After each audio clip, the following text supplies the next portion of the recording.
老夫人，请用点点心吧。啊，谢谢。别见外，吃一点吧。啊，这是哀家特地为你准备的。谢谢。哀家相信你一定喜欢吃。来。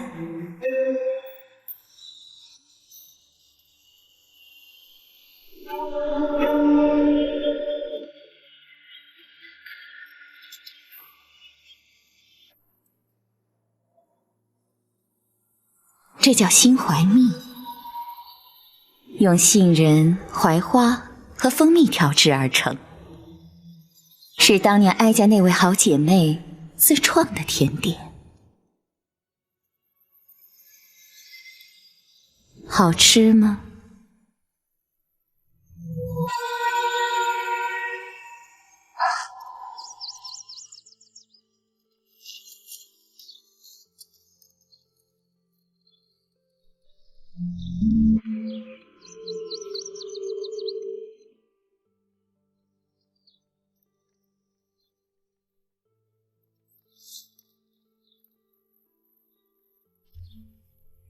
妹妹啊，姐姐，来，我们去吃点心去。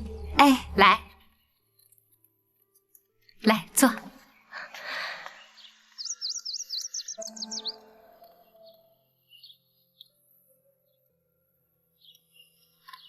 妹妹，你尝尝。哎，你又研制了新的点心？是啊，是我刚研制出来的，当然要请妹妹第一个尝了。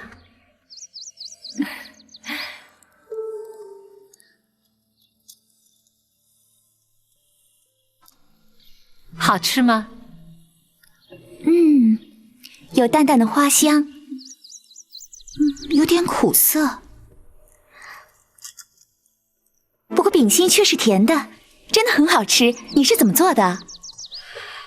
这是5月初开的槐花，带皮的杏仁儿，再加上断花的蜂蜜，用栗子面揉合以后再烤出来的。这么好吃的点心，有名字吗？有啊，采用食材的名字就是姓怀蜜3个字的谐音，心怀蜜，就是心里揣着甜甜的蜜。心怀蜜，姐姐是不是要献给皇上的？不，这只是做给我们姐妹俩吃的。为什么？因为这是我们姐妹共同的写照。我们刚进宫的时候，就像初开的槐花，洁白美丽；而在宫中的日子，就像杏仁一般苦涩。不过只要我们安心的待在宫里，总有一天会得到皇上的宠幸，往后的日子就会像蜜一样甜。姐姐，姐姐只教给你做法，也只做给你一个人吃。记住，这可是我们姐妹之间永远的秘密。从此以后，哀家学会了做这酥饼。20年前，当哀家那位姐妹过世之后，哀家才下旨宫中御厨学着做。可是这心怀蜜只给哀家一个人吃，甚至连皇上都没有尝过。因为哀家曾经答应过他，这是我们俩之间永远的秘密。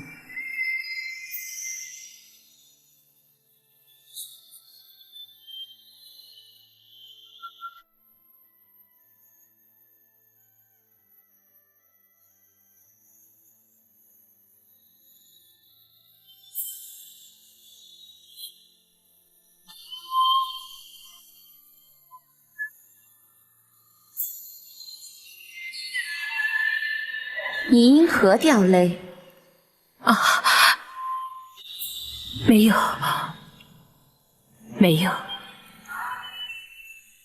哀家亲眼所见，怎说没有？我，太后娘娘对20年前的姐妹还如此的怀念，真是令人感动。老婆子天生就爱哭，就连听人说书都会哭得稀里哗啦的，让娘娘见笑了。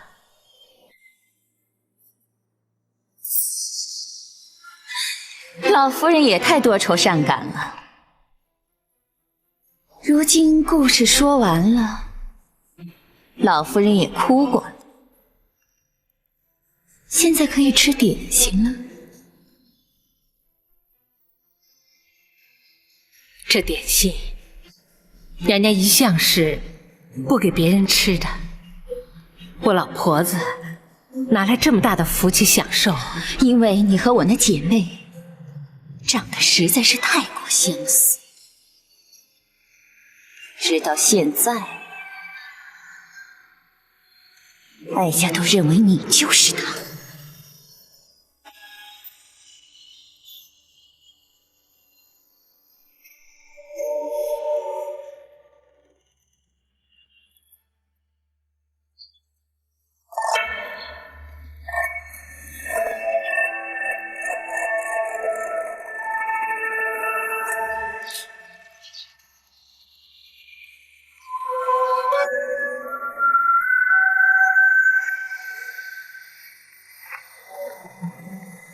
展昭叩见皇上，八王爷。展护卫平身，谢皇上。展护卫为何会在仁寿宫外？展昭陪同包大人亲眷赵氏，奉太后懿旨进宫。哦，太后宣老夫人进宫，展护卫为何不在一旁陪伴？太后与老夫人闲话家常，命展昭在宫外候命。那就随朕一起进去吧。谢皇上。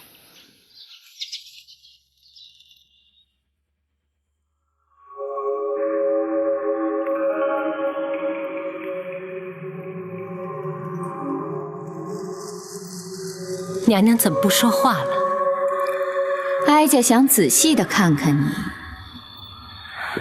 我一个瞎老太婆有什么好看的？娘娘就别再取笑我了。哀家要仔仔细细的看清楚，你究竟是姓赵还是姓李？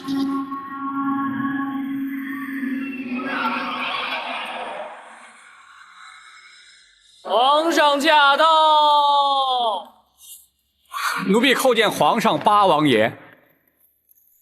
平身。儿臣参见母后，望母后病体早愈。免礼。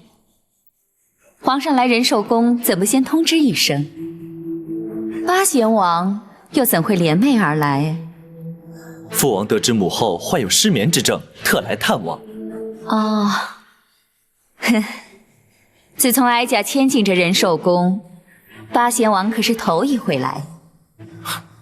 惭愧，本王不敢贸然前来打扰太后，没想到却失了君臣之礼，还请太后恕罪。千万别提什么君臣之礼，八贤王乃是先皇玉帝，又是皇上的生父，既是一家人，又何必拘礼呢？你能来看看哀家，哀家高兴还来不及呢。多谢太后不罪之恩。本王是来提醒太后，那安神露虽可助眠，却不宜服之过量，否则恐对凤体有伤啊。难得八贤王如此细心，哀家感激不尽。这位就是包大人的亲眷吗？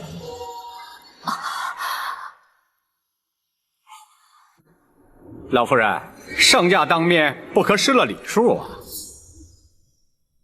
啊！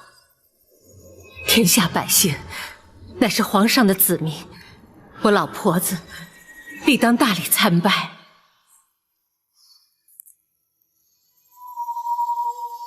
老夫人身体欠安，目不能视，还请皇上。展护卫，该跪就跪，该拜就拜，我又怎么能够例外呢？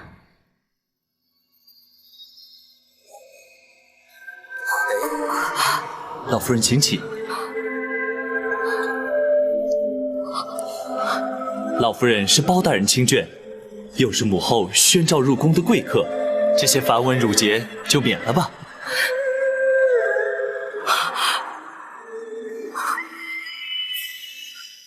老夫人因何落泪？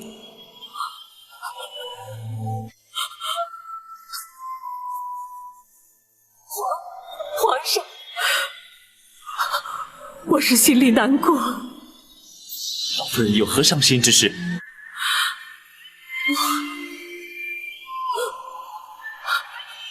皇上，我听说皇上不是太后娘娘亲生，可是却对太后娘娘小心丝毫不减。可怜我老太婆，明明有一个亲生儿子，她却不肯认我，丢下我一个人，孤苦伶仃的夏老太婆。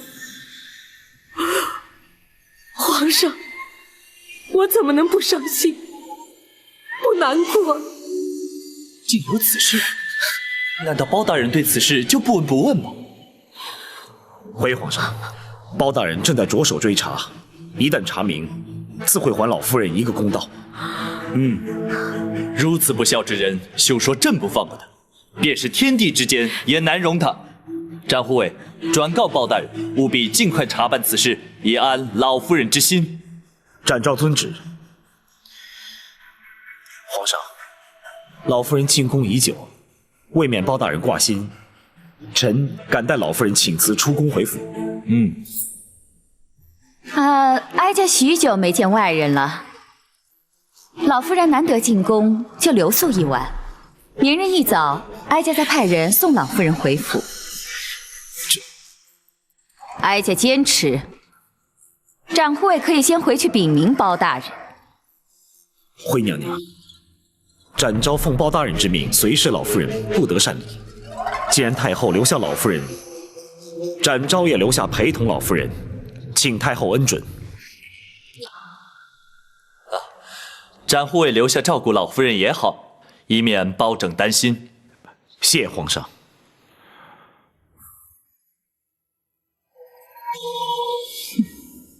既然皇上都这么说了，哀家岂会再有异议？只是包拯那里……不妨。本王正好要去见包大人手谈一番，就由本王代为转告吧。谢八王爷。郭槐，奴婢在。收拾一间肃静的厢房，安排老夫人过夜之用。是。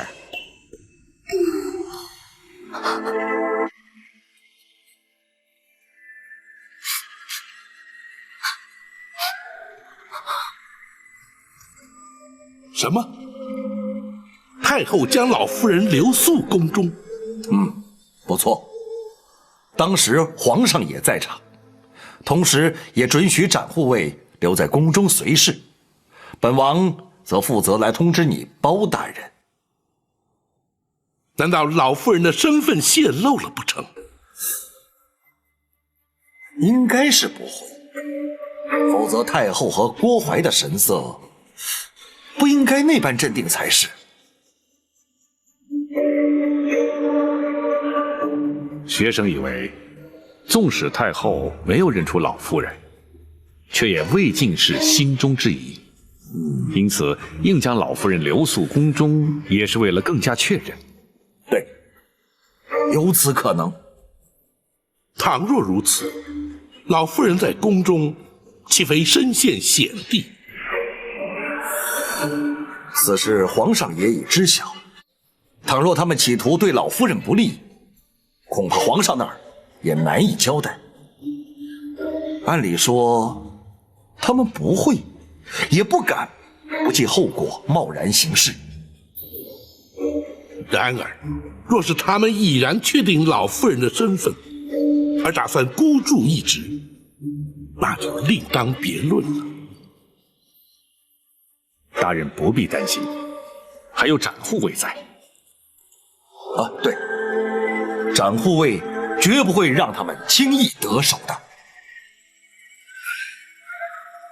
如今，就只有全寄望展护卫了。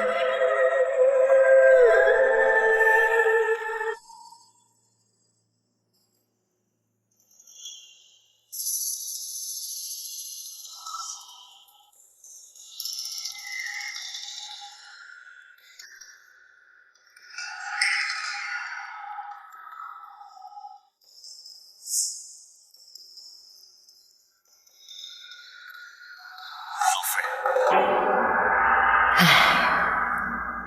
东盼西盼，早盼晚盼，盼了20多年，如今他就在我的面前，却看不见他的容貌。我能听到他的声音，触摸到他的双手，甚至能感受到他的呼吸、心跳。可是他却不知道我是谁，只当我是一个让人可怜的瞎婆子，一个与他毫无关系的陌生人。老夫人，请暂且不要想这些。如今老夫人身处险境，稍有不慎，便会遭人暗算。身处一世，形同陌路。若是不能母子相认，就算是躲过所有的危机险境，又有何意义呢？老夫人切莫气馁，包大人定会为老夫人洗雪沉冤，到时候老夫人必定会母子团圆。可是老夫人必须谨慎小心，安然度过危机，才能如愿以偿。唉，若不是盼着这一天，我早就不眷恋这悲惨的人世了。展护卫，你有什么话就尽管说吧。太后将老夫人留宿宫中，想必是另有所图，请老夫人暂且忍耐，及早就寝，一切交由展昭应付即可。好，一切就依你。无论夜间有何动静，都请老夫人闭门不出，展昭自会在屋外守候。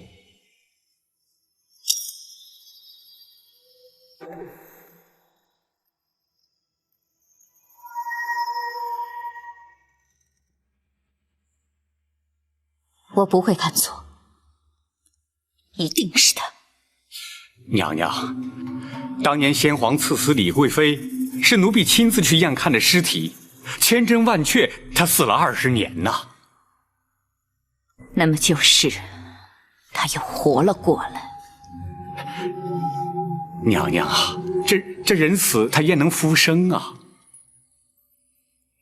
那么今天在我面前的又是谁呢？或许他们长得很相像，可是，就算真的是他，这事隔20年了，相貌已大有不同，娘娘又怎么能确认呢？不对，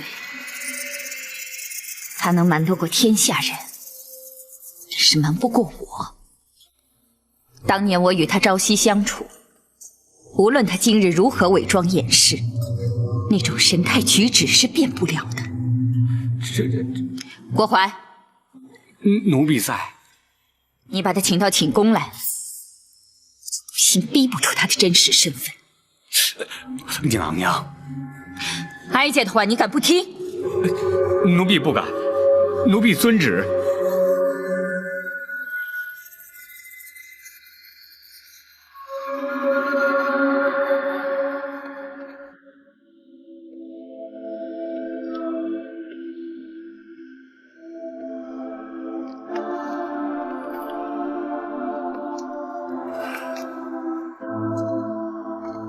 大人，公孙先生，大人仍在为太妃娘娘担心吗？展护卫虽在娘娘身边，然而后宫全在太后与郭淮的掌控之中。本府担心的是，明枪易躲，暗箭难防。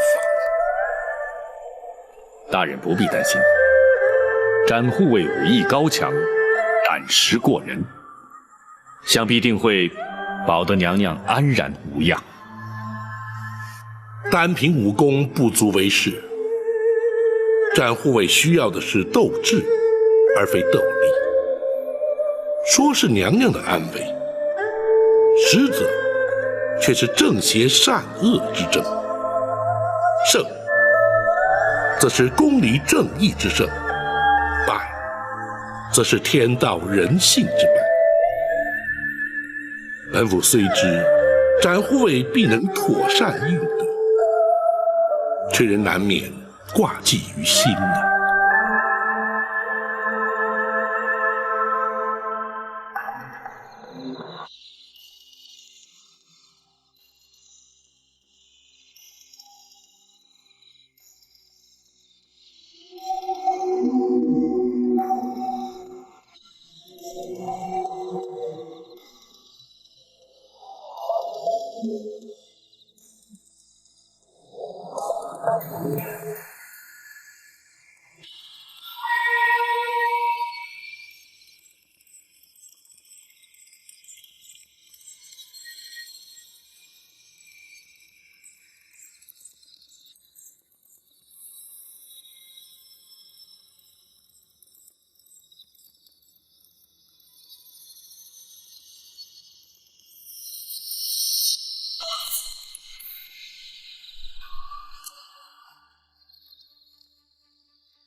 张护卫，郭公公，咱家奉了太后的旨意，请老夫人前去叙话。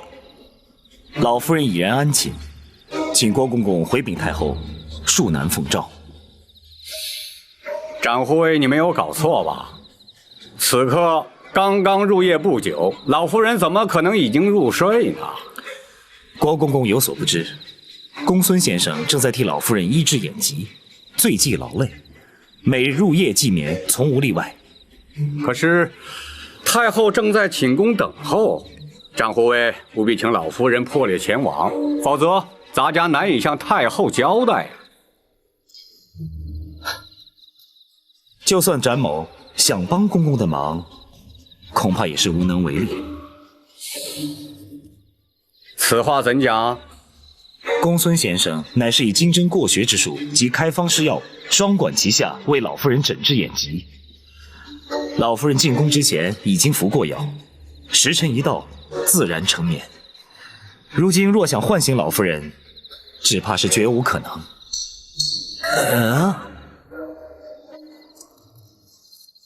郭公公还是尽快回去禀奏，免得太后哭等。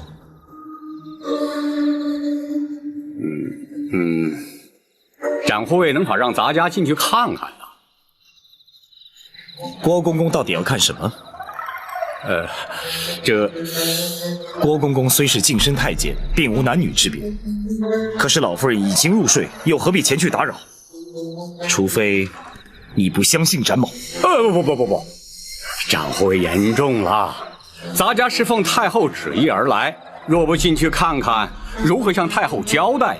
说来说去，你还是不相信我吗？展护卫，见谅了啊！咱家今天是非看不可。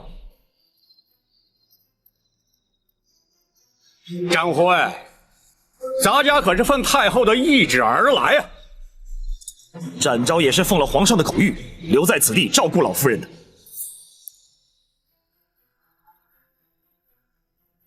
公公若想是闯过去，别忘了展某来自江湖，就他们几个，展某还不放在眼里。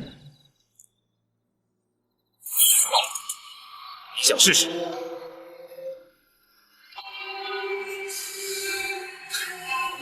公公，还是回去复命吧。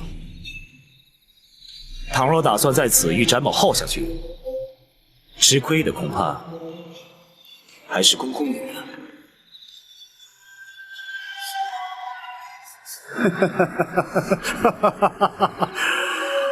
张护卫，千万不要误会，咱家只是为了向太后有个交代。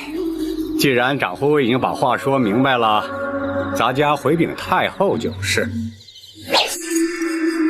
那好，公公请吧。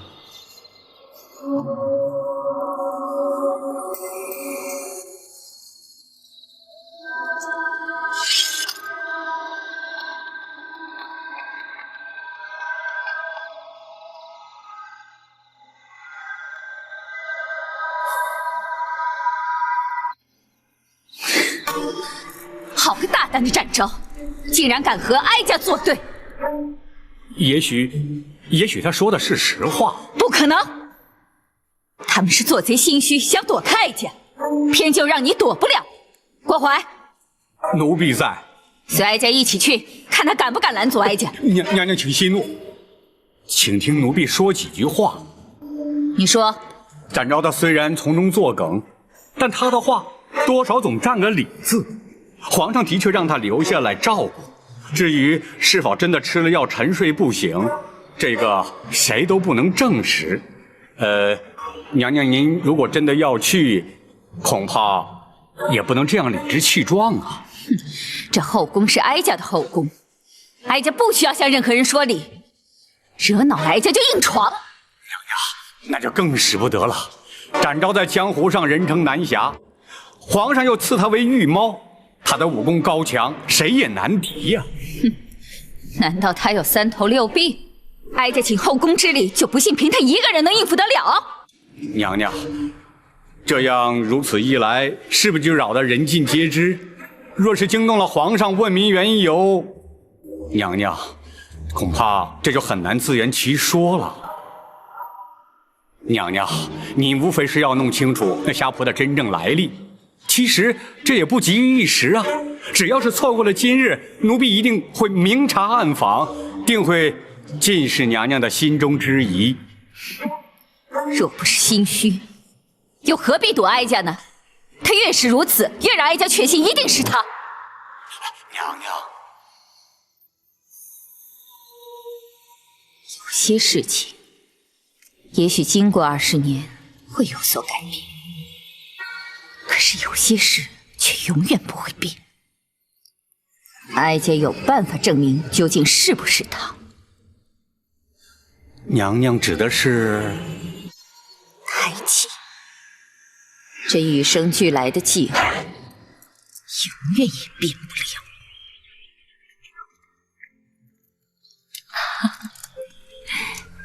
姐姐这头秀发真漂亮，皇上见了一定会喜欢。女为悦己者容，我们作为女子，恐怕这一生花在梳妆打扮上的时间少不了。真不知道是信还是不信呢。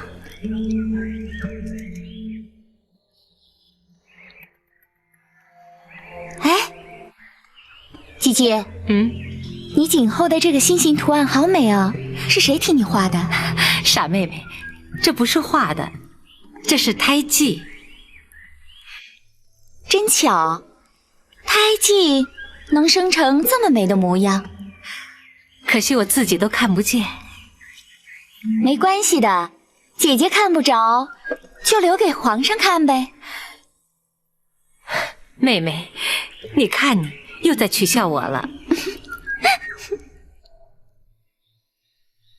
那胎记生在后颈发根处，无论多少岁月，也不会让它消失。只是平日会被头发遮盖，难以察觉。娘娘是想从胎记上来证明她的身份？展昭占个理字，哀家也占个理字。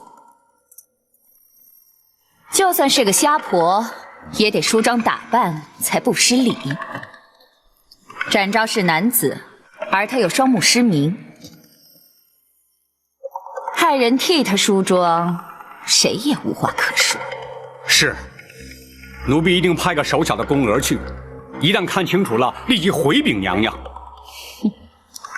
到那时你再来和哀家争辩，究竟是不是他。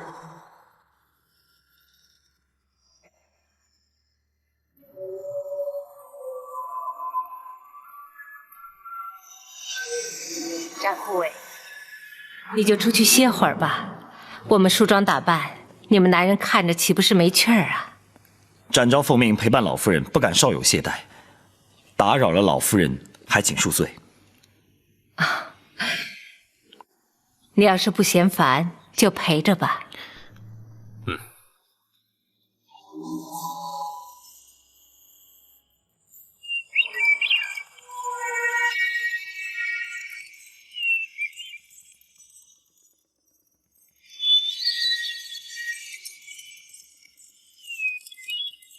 怎么样？有。什么？你确定啊？确定。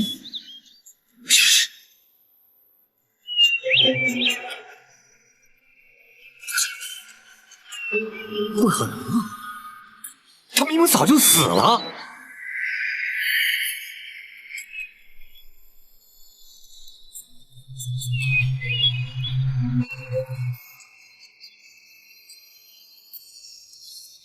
娘娘，奴婢真的亲眼看见他的尸首，他的确在20年前就死了。难道他又活过来了？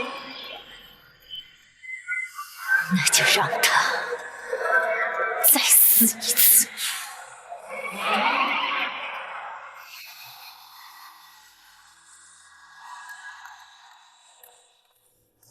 老夫人，我们可以走了。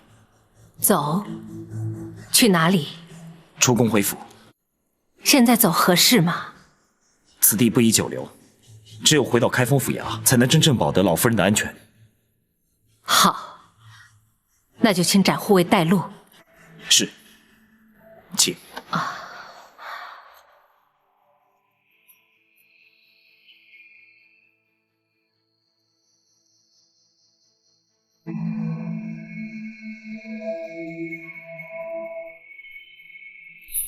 郭淮，奴婢在。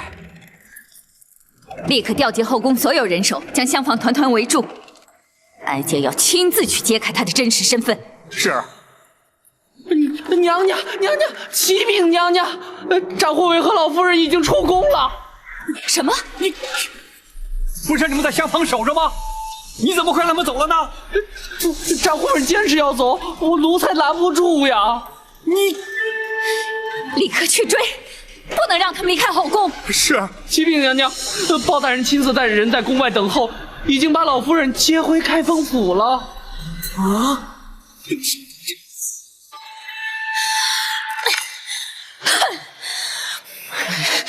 这个包拯！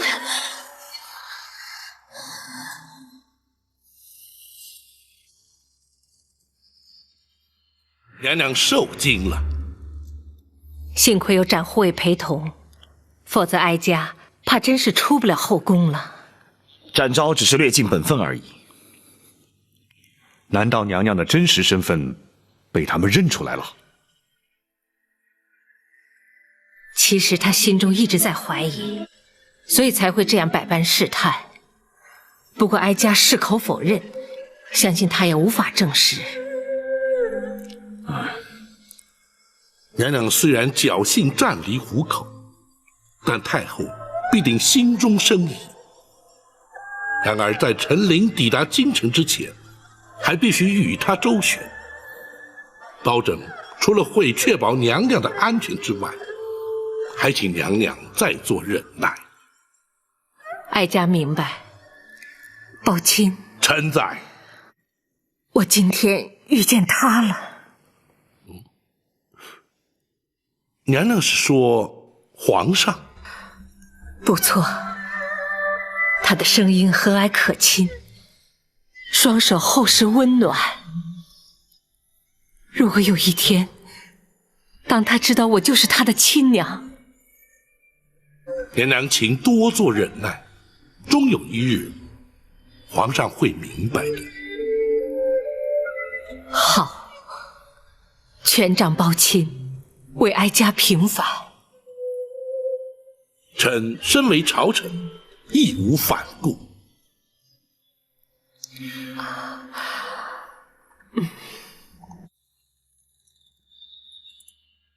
原来这都是包拯在其中作梗。如果他不知道虾婆就是当年的李贵妃，又怎么会把她带回开封？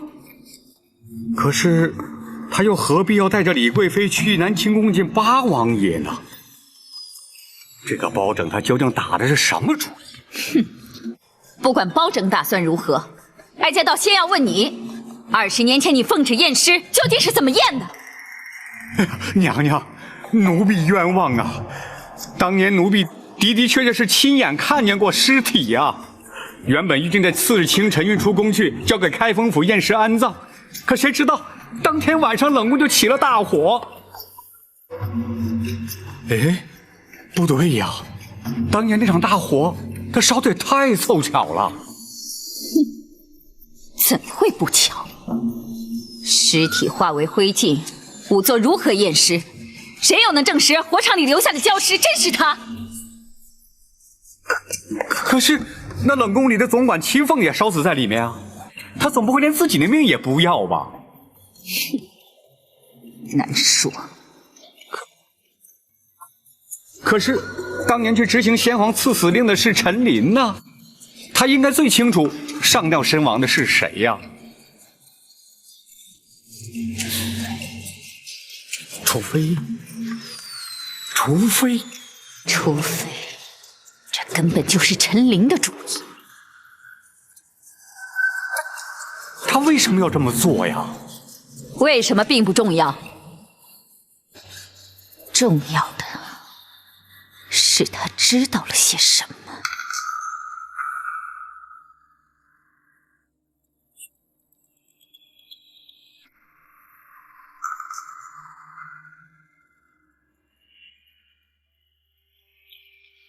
谢谢的东西。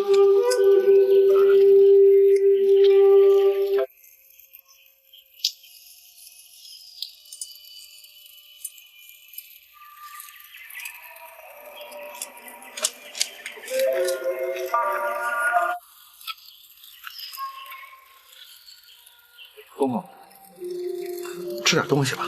对，吃喝完毕，我们还要赶路呢。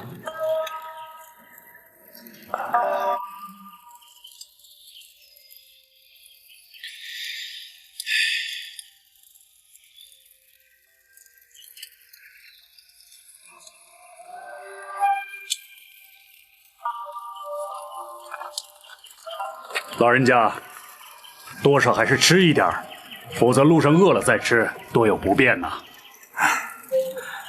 多谢几位英雄前来护送，实在是愧不敢当啊。您是包大人的重要人证，在下兄弟奉包大人之命前来保护，又何必言谢？对了，什么案子要你作证啊？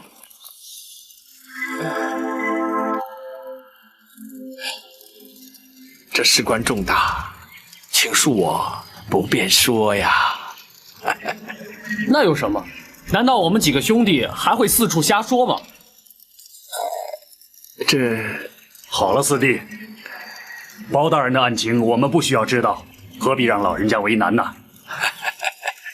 不错，四哥，你我唯一的任务便是让老人家安全无虞的回到京城。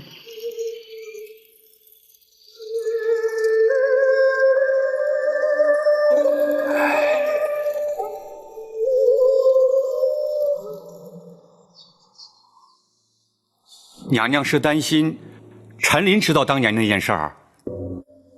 若非如此，陈琳有天大的胆子也不敢抗旨徇私，让他逃出宫去。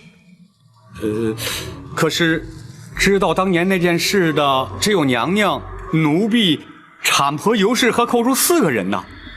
产婆尤氏当天晚间，奴婢就让她在人间永远的消失了。至于寇珠。寇珠可是临死也没有说出太子的下人，你还是不肯说实话。寇珠说的是实话，请娘娘明鉴。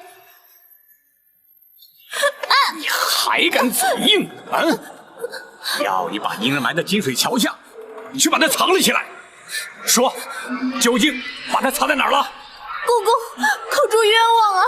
我的确埋在金水桥下。胡说！那你为什么指不出埋尸的地点？我当时心里害怕，匆匆忙忙的埋好就回宫来了，实在记不得埋藏的实际地点呢。你还敢胡说！咱家派来那么多人在金水桥下去挖，就差没把它挖了个遍。说，到底藏在哪儿了？啊！我实在想不起来了。找死你！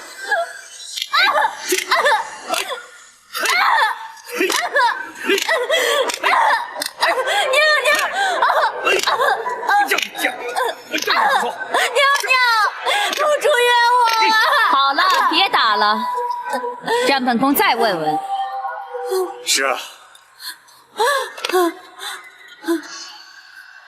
寇珠，娘娘，你是我金华宫的程玉，一直跟在本宫身边。这些年来，本宫待你如何呀？回娘娘，口珠自小进宫，直到入了金华宫，跟着娘娘，才不受其他宫人欺负。娘娘对口珠恩重如山。难得你还知道感恩。这狸猫换太子之事，乃是极端机密。若你不是本宫心腹，本宫也不会让你参与其中的。娘娘信任口珠，是对口珠的恩宠。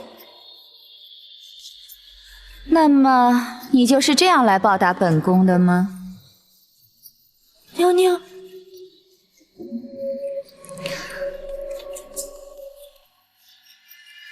太子的下落何其重要，若不能确定的确已被你掐死埋葬，今后本宫岂不是寝食难安，疑虑终身吗？这，娘娘请相信口珠。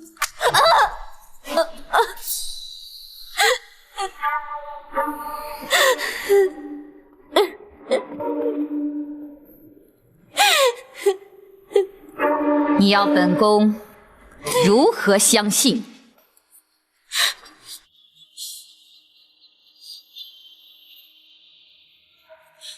娘娘，口珠以死明志。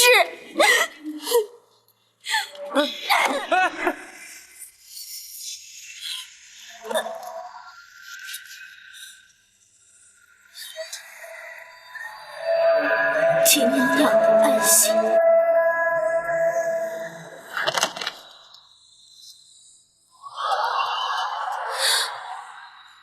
这些年来，哀家一直认为寇珠的确被冤枉了，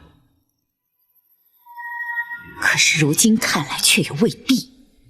娘娘，这么重大的事儿，他又能告诉谁呢？他又怎么能有把握对方不会出卖他呢？不错，他不可能相信任何人。再说了，倘若他真的把婴儿藏了起来，他又会藏在哪儿呢？后宫那绝对不可能，奴婢一定会发现的。可是以后宫门禁之严，谁也不可能私自进出，更别说是夹带婴儿出宫了。娘娘，有一个人可以。谁？陈琳。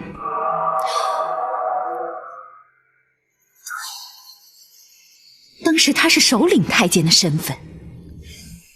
娘娘啊，奴婢虽不受他管，但也得敬他几分。他出入宫门，不但无需通报啊，也没有任何人敢去阻拦检查呀。奴婢想起来了，当天寇珠抱的婴儿走出去后，奴婢亲自送产婆尤氏出宫，并且安排人手在城外将他灭口。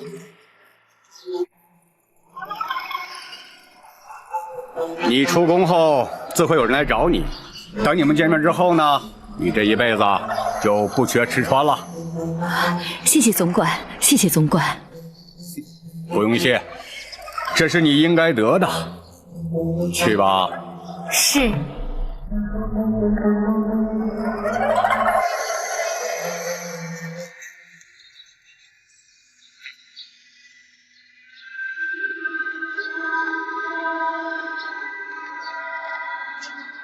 哎，陈公公，你这是急着忙什么呢？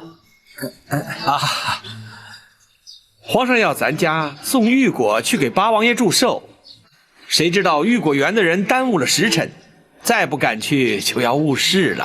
啊，既然如此，那陈公公就赶紧请吧。如今回想起来，陈琳的神情不安，态度慌张。难道是他把婴儿藏在宫河之内，私带出宫了？不会错，定是如此。那么，当年李贵妃逃出宫去，想必也是他安排的。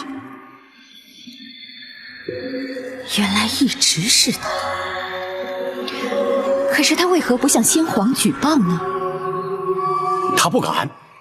当年先皇见李贵妃生个怪物，震怒之下，谁敢多言？后来先皇又沉醉于道家之学，不理政事，娘娘又总揽宫中大权，陈琳为求自保，他能敢说吗？那么，为何事隔20年，他又出现在京城？莫非他真是来报仇的？娘娘，李贵妃当年都不敢出面喊冤，如今娘娘又贵为太后，她凭什么报仇啊？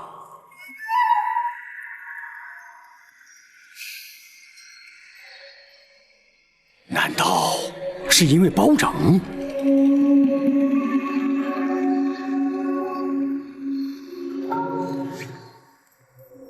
包拯虽说是铁面无私，可是宫闱之事还轮不到他插手。哀家明白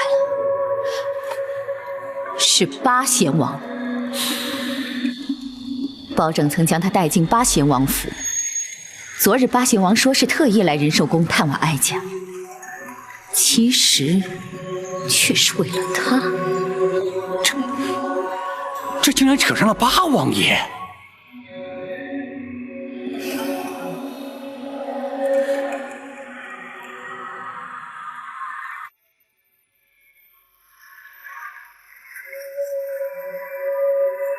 看来如今所面临的，乃是前所未有的危机。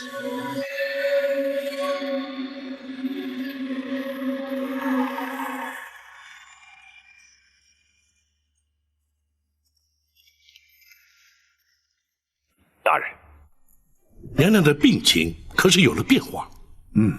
宝琴，哀家现在已经能够看到光亮了。太好了，公孙先生可否略作说明？是。娘娘这几日施针用药，从未间断过。若论医理，此时最忌情绪激动。可是娘娘的情形却恰恰相反。娘娘入宫之后，因与皇上相见而难抑激动之情，想不到体内运行之气竟借泪水把久滞的经脉打通了。公孙先生是说，娘娘双目复明已确有可能？正是，而且随时都可能会发生。没想到娘娘因祸得福，可喜可贺。还有赖公孙先生妙手回春，学生不敢居功。这也是老天垂怜，让哀家能够亲眼目睹20年沉冤昭雪。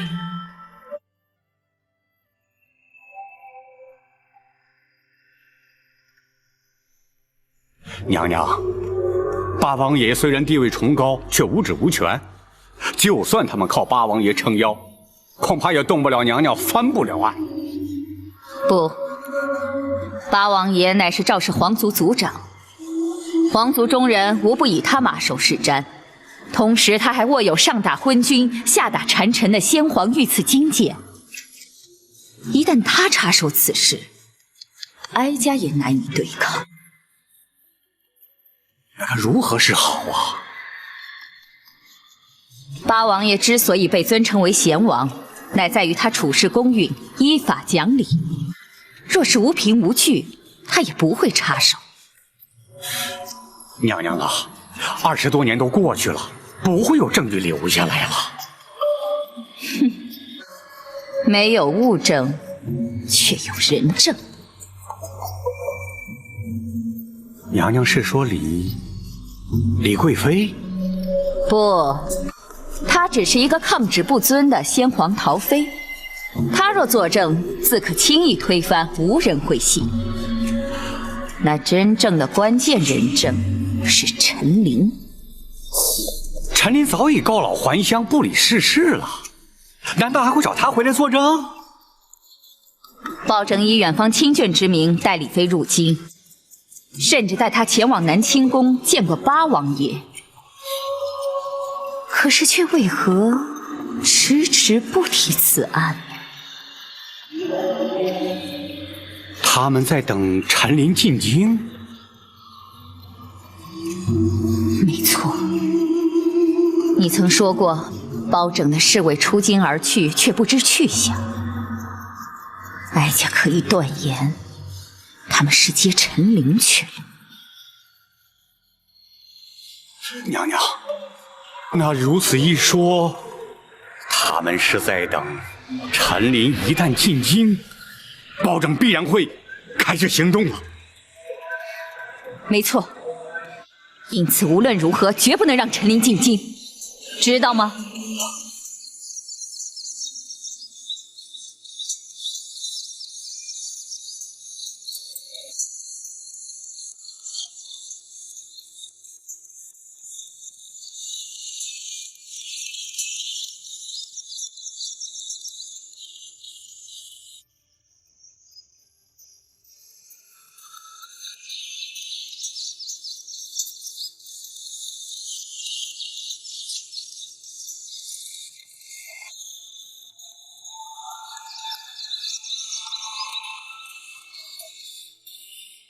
大人，老夫人的康复情形很好，现在已安然入睡。太后的疑虑未消，危机随时会现。虽在府中，仍需严加防范呐。是，王朝马汉带人在厢房外守护，展护卫则藏身暗处，紧急之时可立即支援。好，此时不能出半点差错，否则非但不能替老夫人平反，甚至可能因此而惹祸上身。是，学生会多加留意。陈琳何时可到？依行程估算，明日便可抵达。倘若太后对老夫人疑心不减，甚至可能连陈琳回京都会被他们察觉。万一……大人无需担心，陷空岛无属，可抵数百精兵，保陈总管回京，必定万无一失。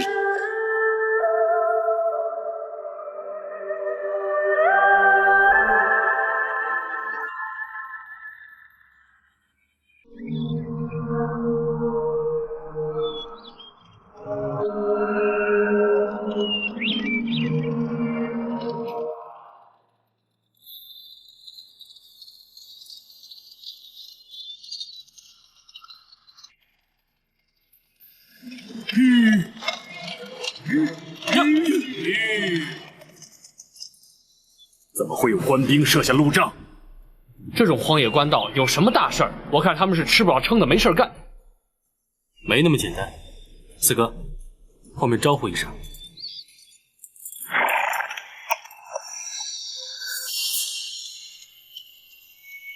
你们过来，接受盘查。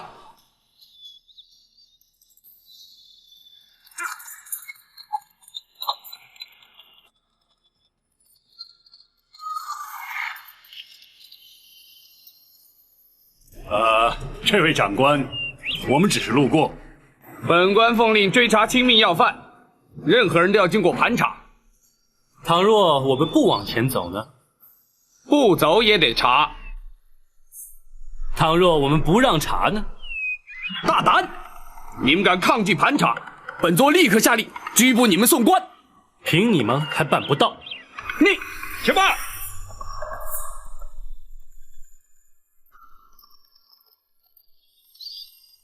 你们是哪里的官差？这你不必知道。此地离开封城不远，应该是开封府的辖地。可是你们并非是开封府的人。你怎么知道本座不是开封府的人？如果你是，你就该认得我。哦，你是什么人？开封府包大人座前侍卫赵虎。哈哈哈哈，好极了，我们等的就是你。上！哎呀，这！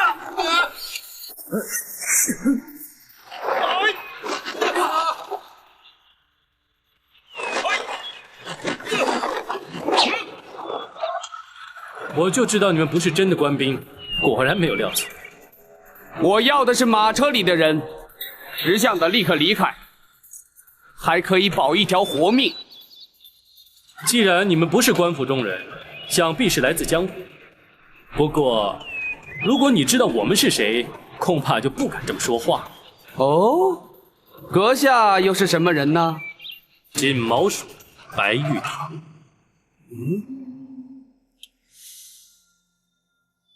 你不用看了，县空岛五署全在此，你还想拦我们吗？哎，五位都是江湖豪杰，何必淌这官府的浑水呢？在下也是受人之托，还请五位不要插手。你错了，这件事县空岛五署管定了，你最好让我们过去，要不凭本事把我们留下。在下是拿人钱财替人消灾，不挡人财路乃是江湖规矩，彼此日后还要再见面吗？不，像你这样只管拿钱办事，不问是非黑白，根本就是江湖败类。谁说要跟你再见？白玉堂，你不要敬酒不吃吃罚酒。白某人偏偏就是这个脾气。你五署再有能耐，也未必敌得过我人多势众啊！你就试试。好，一个也别放过，给我杀！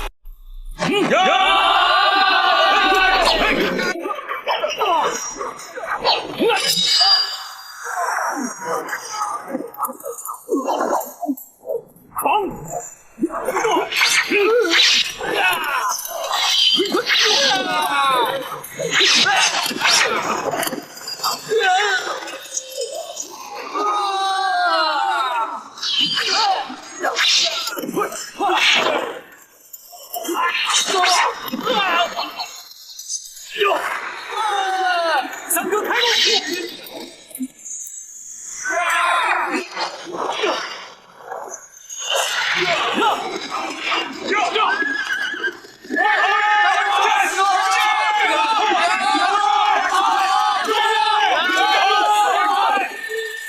什么？没拦住陈琳？奴婢该死！抬起头来！包拯不过派了2个人去接陈琳，你竟然会拦不住他？奴婢没想到包拯会派江湖人陪同保护，他们的人武功高强，奴婢的人根本不是他们的对手。江湖人？这包拯居然和江湖人串通一气，看来他是早就有了准备。陈琳如今人在何处？他已经进了开封府。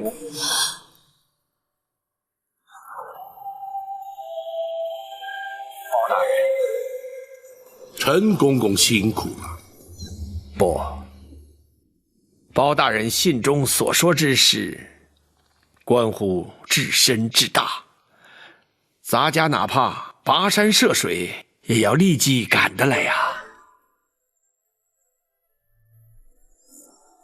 只是途中竟会遭人伏击，却让公公受惊了。没事，有县空岛5位英雄保护，咱家安全得很。包大人，那位真的在开封，而且正在府衙之中。包大人，能否让陈琳立刻前去拜见？不急，老夫人正在午休，公公也稍事梳洗歇息，稍待本府自会陪公公一道前去，如何？咱家随时静候包大人通知。张龙赵虎，大人，大人，领陈公公客房休息，并请县空岛武艺厅中说话。是。谢包大人。是。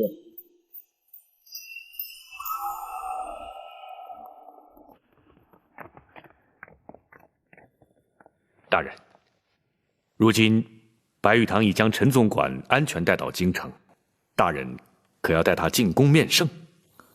不，时机不宜，还是将老夫人之事了结之后再去不迟。是。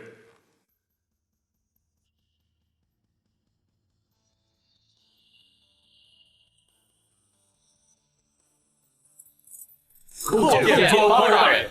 无畏秦旗。谢包大人。陈公公安然抵京，无畏功不可没。包大人有令，草民兄弟岂敢不遵？幸喜人证无恙。包大人，包大人可知伏击拦路的是何人所指使？陈公公是本府侦办重大案件的人证，那指使伏击之人自然与本案有关，只是如今尚在查证阶段，本府不便透露。包大人办案有用得着我们草民兄弟之处，请尽管吩咐，我们定当全力以赴。对，包大人只要招呼我们一声就行。不敢有劳五位，此案牵涉太广，五位不宜介入。包大人，你也太瞧不起我们了，有我们加入，保证能帮包大人立刻破案。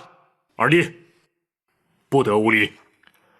二哥，包大人不要我们介入此事，必有缘由，我们听命就是了。哎，并非本府不愿领情，只是无谓介入，虽然对本案有所助力，却也可能因此而引人注意，反而有碍办案，届时岂非适得其反？包大人可否听白玉堂一言？请讲。陈公公返京途中，对方伏击不成，势必会再度尝试。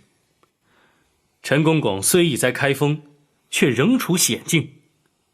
倘若仅留白玉堂一人暗中保护，既不会妨碍包大人办案，又可确保人证安全。如此一来，岂非两全其美？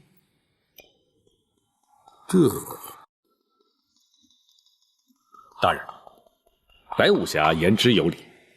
虽然展护卫在府中，毕竟分身乏术，倘若白武侠从旁协助，当可确保无事。大人也可专心办案，而无后顾之忧。公孙先生所言甚是。既然如此，白玉堂一人留下便是。谢包大人。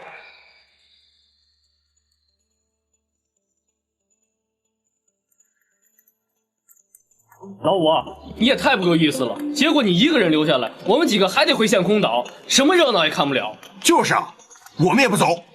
你们这是干什么？五弟留下来是对包大人办案有帮助，你们跟着凑什么热闹？五弟留下来不但对包大人有帮助，对自己也好。徐三侠毕竟看得透彻，包大人要白武侠将功赎罪，保陈公公进京。若是再能确保他的安全，日后大人在皇上面前就更好说话了。公孙先生，白玉堂此举并非只为了将功赎罪。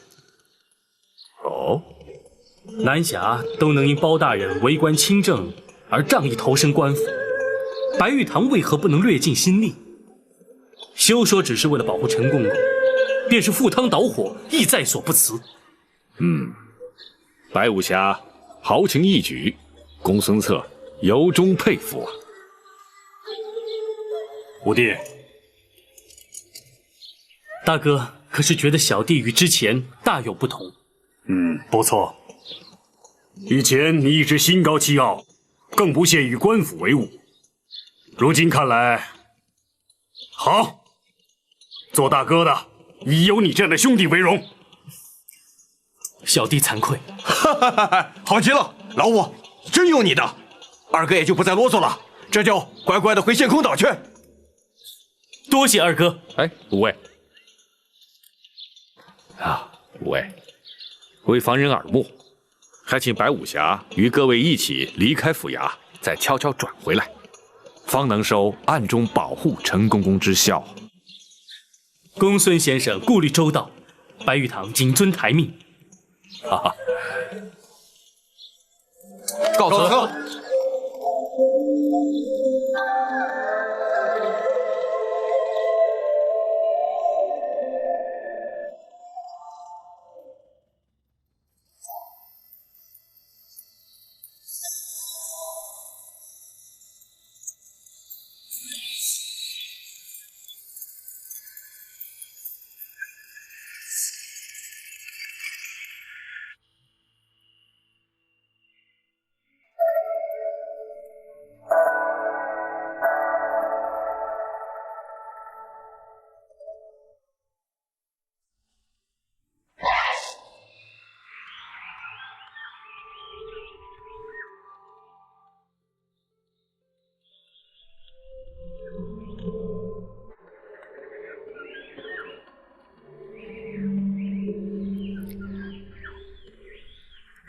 这一颗小小的金丸，竟然会是日后被封为皇后的凭证，真是太不可思议了。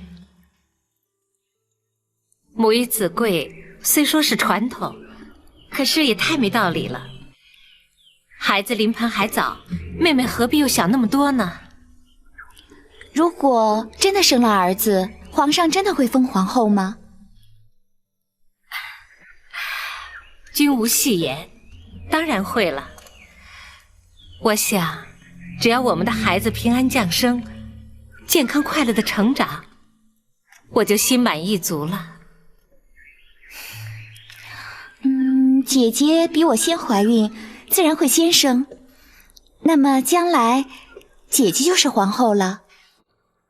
现在生男生女还不知道呢。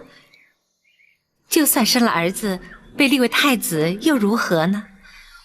你我姐妹情深，我的儿子就是你的儿子，太子是谁生的又有什么区别呢？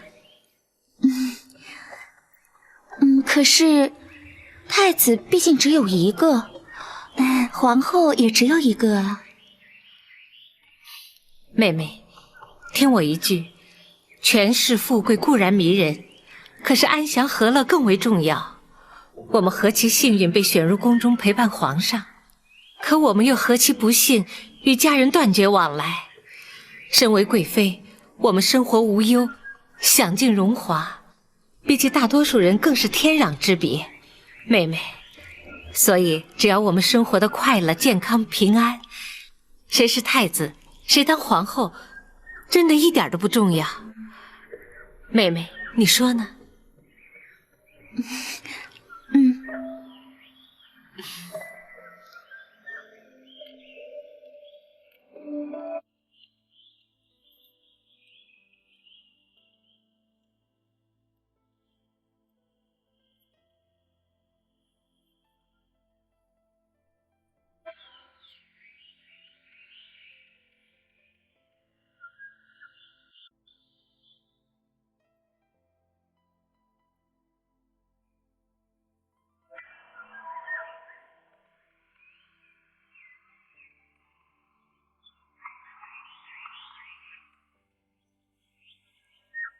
娘娘，娘娘，娘娘，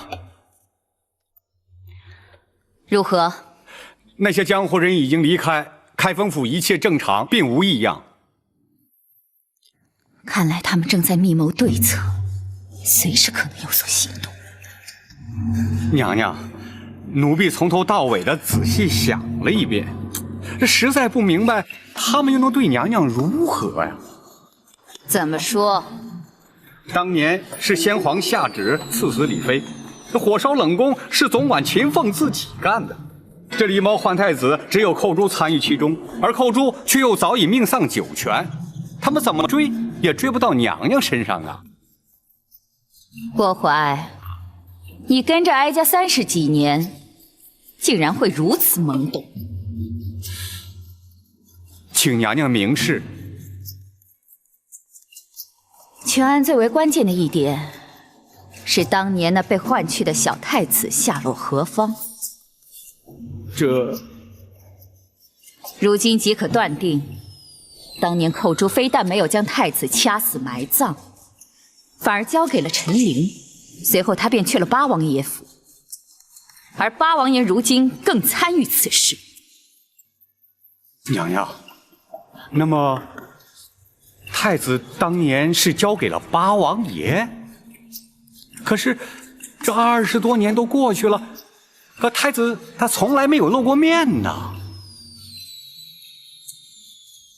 如果当年那个小太子活了下来，如今该有多大岁数了？27、8岁吧。不错，正与皇上同庚。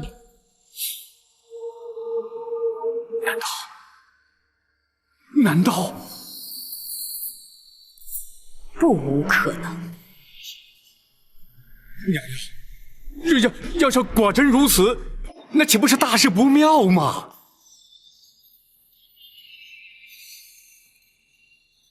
这正是事隔20年之久，李妃和陈琳会相继回到京城的主要原因。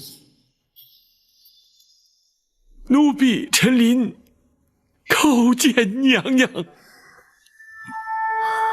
陈公公，快请起。谢娘娘。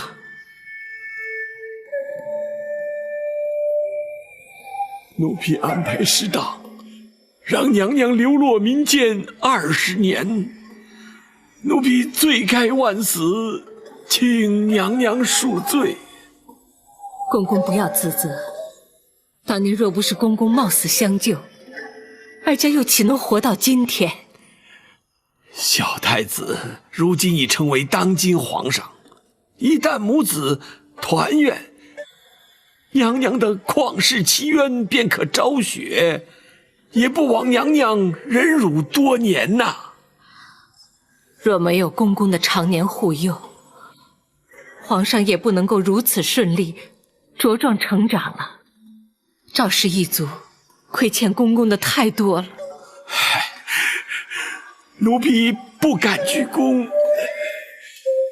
陈公公忠心耿耿，皇上也感怀在心，否则也不会以亚父尊称了。哎呀，陈琳一个奴才，有何德何能，敢当此尊称啊？陈公公的忠肝义胆，后世自有公平。眼前本府有若干的不明之处，还请公公示意。包大人尽管提出，陈琳知无不言，言无不尽。好，本府要问的是，当年公公奉旨赐死，却按住娘娘逃出宫去，如此重大之事，为何不向八王爷禀报？八王爷既知狸猫换太子之事，公公为何还要对他有所隐瞒呢？并非咱家不敢禀报八王爷，只是当时时机紧迫，不及禀报。再者，以八王爷的脾气，必会据理力争，而先皇怒气未消，必不听谏。如此一来，反倒毫无退路了。所以咱家本想待事过境迁再禀明八王爷，怎奈娘娘出宫之后，竟断了消息，音信全无。唉，也真是造化弄人，谁知道接应之人会在途中突然病死，哀家因此与秦凤也断了联系。娘娘下落不明，而冷宫的一把火已将假扮娘娘的余中烧得尸骨难辨。当时并无人怀疑娘娘依然健在，斟酌再三，我只得对八王爷隐忍不说。陈公公，后来皇上继位，大权在握，陈公公因何没有伺机向皇上奏明当年往事呢？皇上不明身世真相，对刘后已有母子之情啊。且事隔多年，人事全非，单凭陈琳一人，又如何能将此事揭穿呢？万般无奈，只得告老还乡，远离京城啊！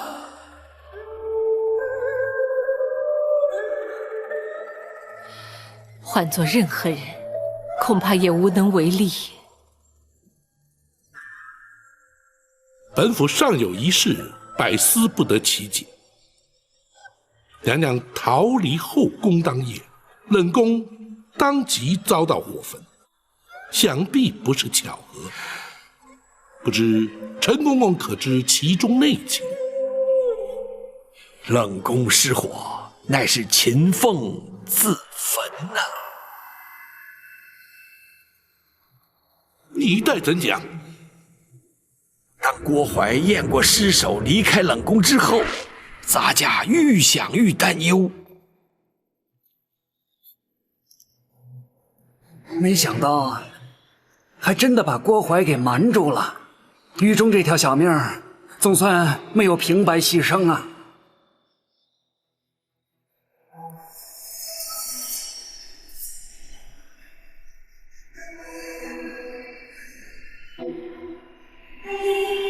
公公，还有什么问题吗？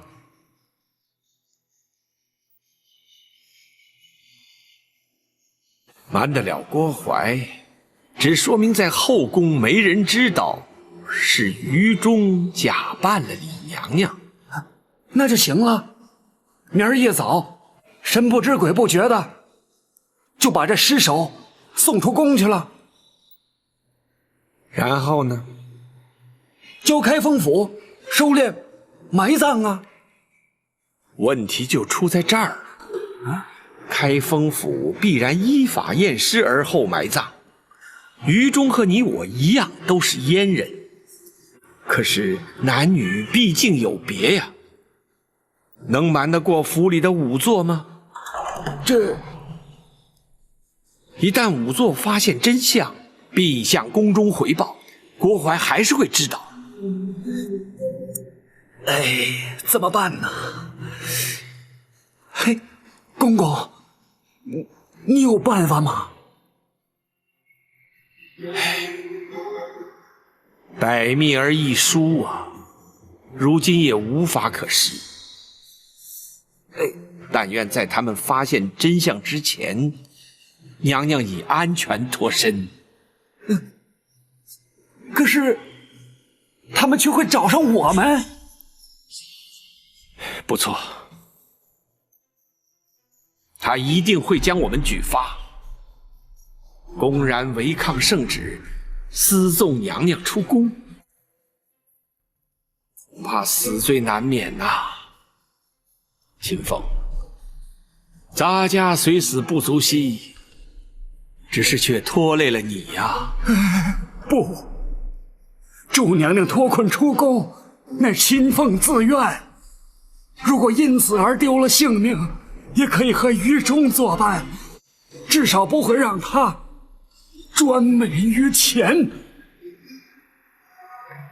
好，你们两个都让人敬佩。只可惜，娘娘虽逃出宫去，被扣上抗旨潜逃的罪名，或许永远也没有平反之日了。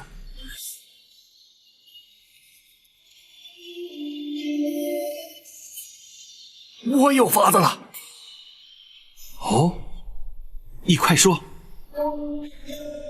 仵作验尸必须有尸可验，如今唯一的办法就是毁尸灭迹。话虽不错，可是郭槐再三交代要你看顾尸体，一旦毁尸灭迹，他仍然会找上你，而且必会怀疑你毁尸灭迹的目的。我有把握，叫郭槐不会怀疑，也无从追查。事关重大，你必须说明用什么法子。今夜3更，冷宫会有一场大火，火场之中只有2具焦尸，一具是李娘娘，另一具是冷宫总管秦凤。你说都是死，就让我死的值得些。秦凤，请受我一拜。公公，只请公公答应我一件事。你说，请公公务必保娘娘有朝一日平反尘冤，让秦凤与于中死而无憾。秦凤留下了宫外接应娘娘之人的联络方法，当夜冷宫起火，我没敢去火场，怕的是难掩悲伤露出痕迹。秦凤虽死，却掩盖了真相，没有让郭槐起疑。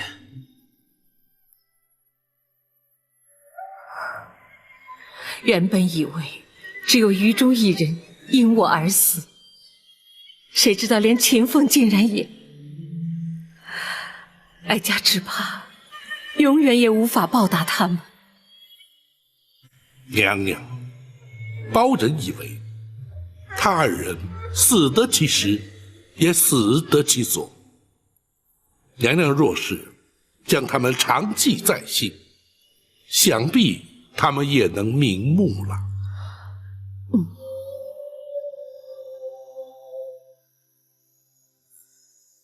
陈公公，学生有疑问想要请教。公孙先生，请说。当年与郭槐狼狈为奸的首席产婆尤氏下落如何？陈公公可知晓啊？咱家当时暗中查过，只知道他出宫不久便被人劫财杀害，官府也登录无误啊。显然是杀人灭口。然而还有一人最为关键。包大人所指何人？寇珠。对，寇珠当年可是皇上的救命恩人，而且哀家在打入冷宫时，他刚开始还经常去看我，可是没过多久就没再出现过。陈公公，寇珠如今还安在啊？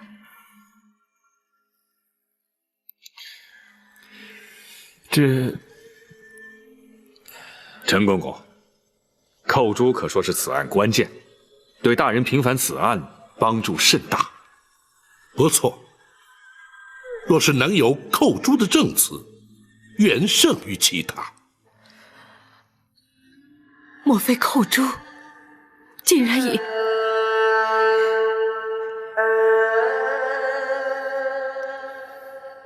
本府明白了，陈公公，寇珠的情形与此案关系重大，公公恐怕不能不说。寇珠虽然年轻，却让人敬佩啊。娘娘被打入冷宫之后，先皇迷上了丹药之术，连金华宫都许久不去。刘皇后圣诞之日，指派咱家前去送礼。离开金华宫时，竟遇见了寇珠。公公，此地无人，公公放心。寇珠，咱家不是说过你我尽量不要见面，以免起人疑窦，你为何偏要来见我？公公，情势紧急，寇珠不能不向公公禀报。发生了什么事情？这几天，寇珠常偷着去冷宫探望李娘娘，谁知道竟然被郭槐发现了。啊！你这个丫头真是的，这不是找麻烦吗？寇珠是因为不忍心见娘娘受委屈，所以……哎，你赶快向郭槐认错请罪，任他处罚。相信不会有什么事的。不，他已经起了疑心，甚至追问我当初把太子的尸首埋在什么地方。啊？他想干什么？他打算挖出尸骸，确认无误。哎呀，这可怎么办呢？我推说记不清楚，胡乱指了几个地方。不行，这迟早会被他发现。寇珠明白，来找公公是要公公多加小心，不能把太子的去向透露出来。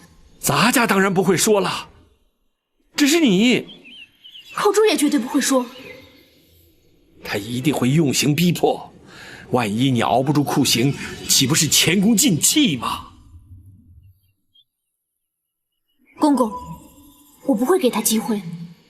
怎么说？我会尽量忍，实在忍不住，寇珠会矢口否认，以死明志，让他认为的确是冤枉了我。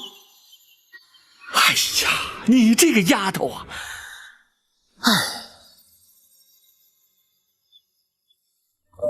公公一定要尽全力保护太子长大成人，寇珠也就心满意足了。寇珠啊，公公保重。寇珠不过是金华宫一名小小的承玉侍女，竟然会有如此惊天动地的气度。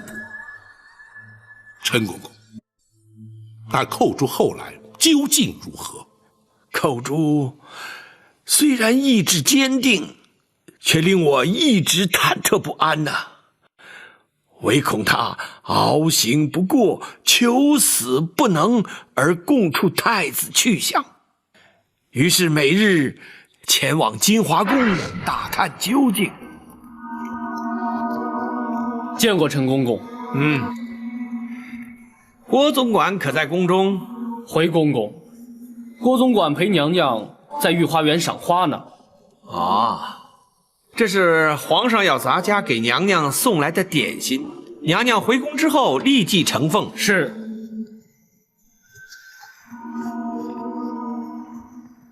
哎，怎么拣这个时辰清扫？皇上随时可能驾临，若是冲撞了圣驾，那还了得？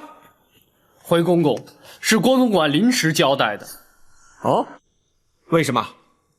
昨晚有一名程昱撞柱自尽，留下了血迹，郭总管交代要立刻清洗。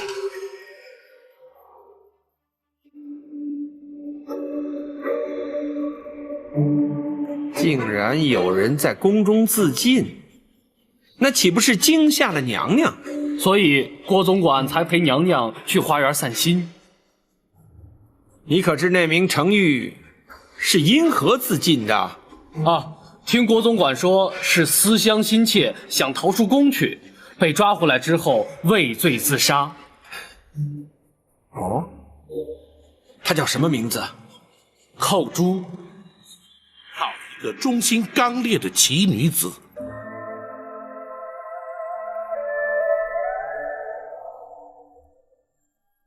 又是一条为了哀家而牺牲的无辜生命，哀家亏欠他们真是太多了。既然寇珠是自尽身亡，想必没有泄露太子的下落。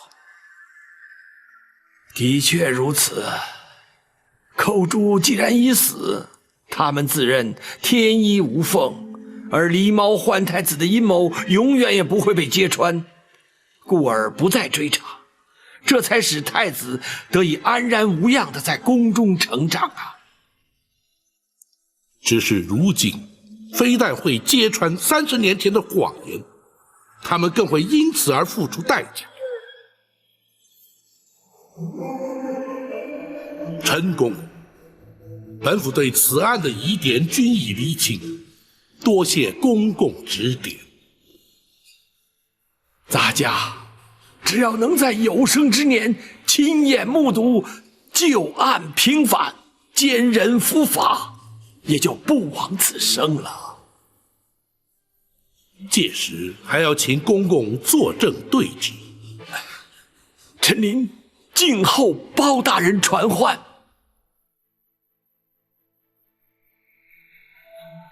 宝琴，臣在。何时才是时机成熟？回娘娘，包拯今夜详拟对策，明日开始立即着手，务必尽快还娘娘一个清白。好。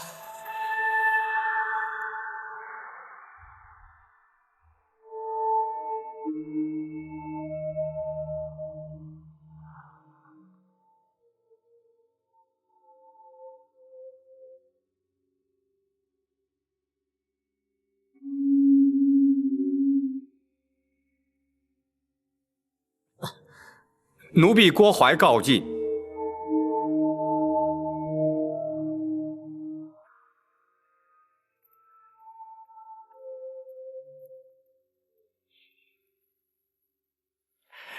娘娘，您还没安歇呢。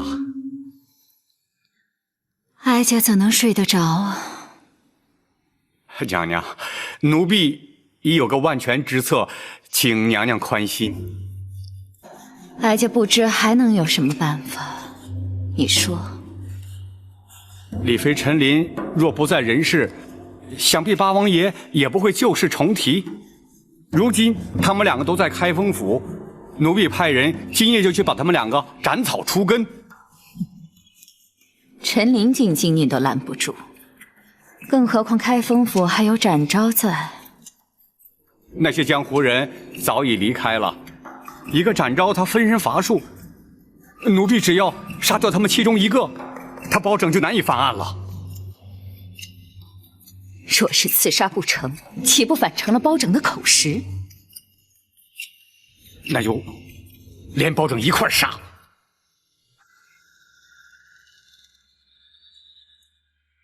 大人可是已有对策？寇珠、秦凤、于中。甚至于加上产婆尤氏，有4条人命牵扯其中。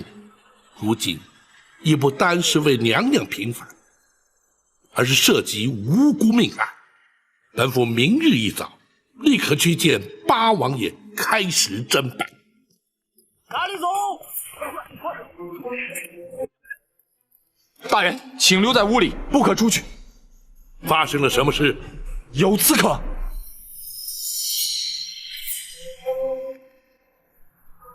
站住！来是何人？有人进府行刺。老夫人放心，有我们在。老夫人，展大人就在门外，谁也休想闯进来。守住封门。是。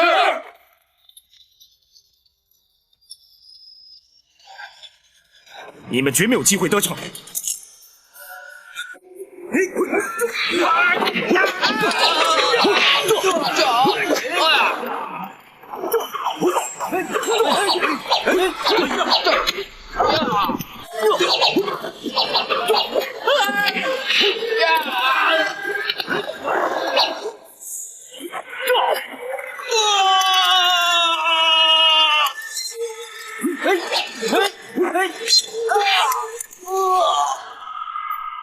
什么人前来行刺？对象是谁？回大人，来了几10名黑衣人，分批往不同方向而去。他们的确是有备而来，目标应该是针对老夫人和陈总管。他们是要杀人灭口，让本府死无对证。快！走！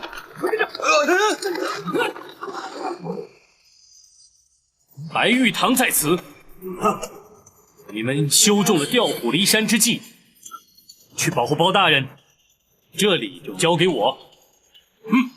走！你们还等什么？动手吧！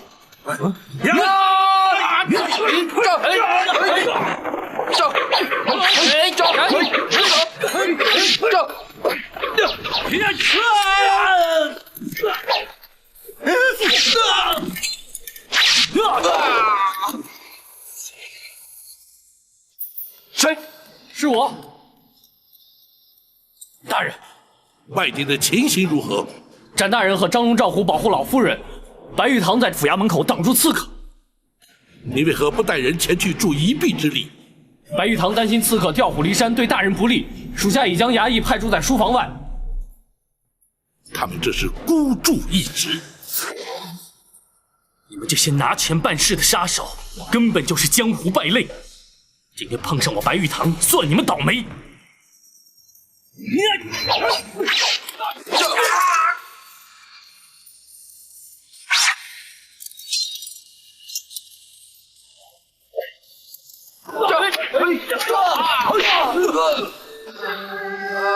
展某不想多伤人命，你们放下武器，束手就擒，或许还能免于一死。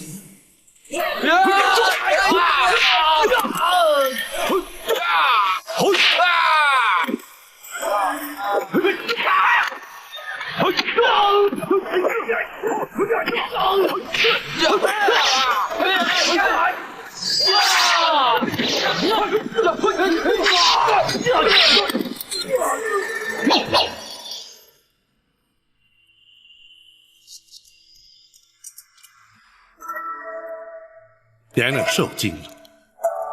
哀家还好，可是他派来的人，刺客只是受雇的杀手，并不知道是何人主使。不会错，一定是太后指使的。否则无冤无仇，为什么要对我们下手呢？话虽如此，却无法证实。不过，可见太后对娘娘的身份已经不仅是怀疑，而是确认了。难道他在宫中看出了破绽？公孙先生可有看法？大人，学生以为，无论太后是如何得知娘娘的真实身份，派人拦路截杀陈公公于前，又潜进府衙行刺在后，再显示太后不择手段的意图，就是阻止大人揭发狸猫换太子的旧案。不错，倘若不尽快着手侦办，只怕会有更激烈的手段出现。正是。娘娘，府衙之中有展护卫与白玉堂，足可确保安全。明日，包拯与陈公公便去见八王。此案若想顺利侦办，彻底平反，非八王也不可。否则，恐怕更多的阻挠会如排山倒海而来。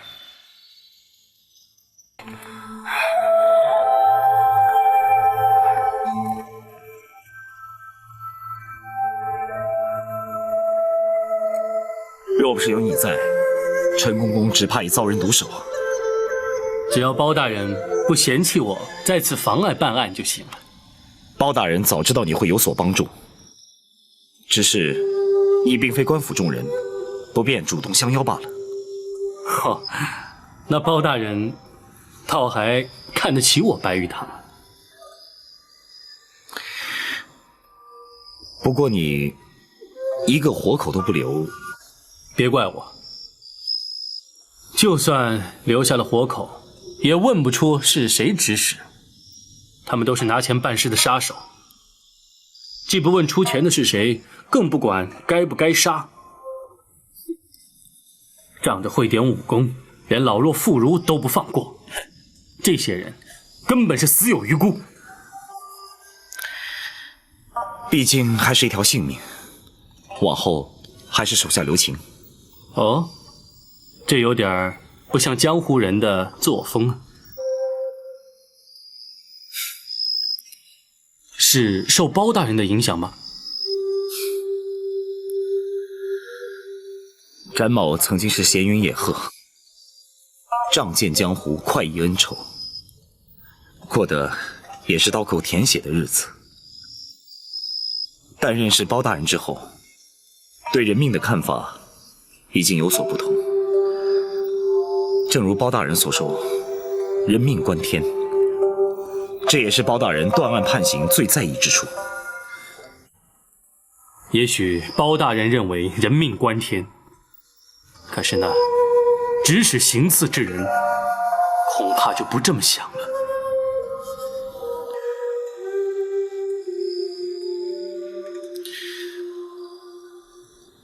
奴婢该死，没想到那帮杀手根本就没用。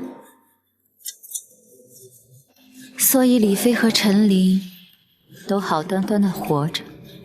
是，奴婢会再想法子。不必了。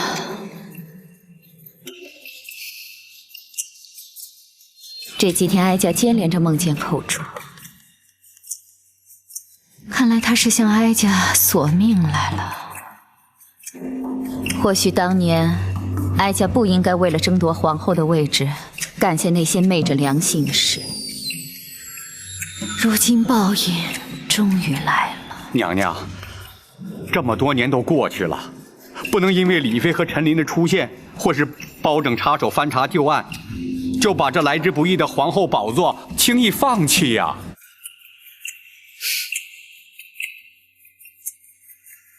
不放弃行吗？当然行啊，娘娘，你可别忘了，还有皇上啊。皇上？啊，皇上对娘娘像亲生母亲一样孝敬。别说是李妃陈琳，就算是寇珠死而复生，只要娘娘您和奴婢矢口否认，那皇上相信的，毕竟还是娘娘啊。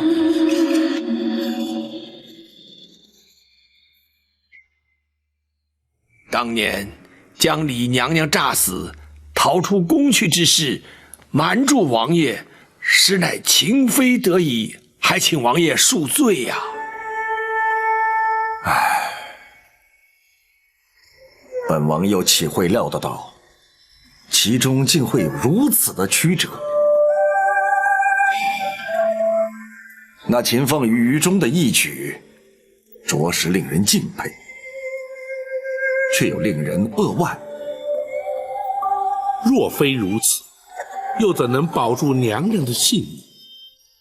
他人求人得人，换得的是天理昭彰，报应不爽。不错。那刘太后与郭槐，至今有以为天衣无缝，可以只手遮天，哼，却万万没有想到，这李妃尚在人间。不，他们不但知道，而且昨夜还派人前往府衙，企图行刺娘娘与奴婢呀。什么？幸亏展护卫与白玉堂均在，娘娘安然无恙。真是岂有此理！他们竟然想杀人灭口，真是无法无天了。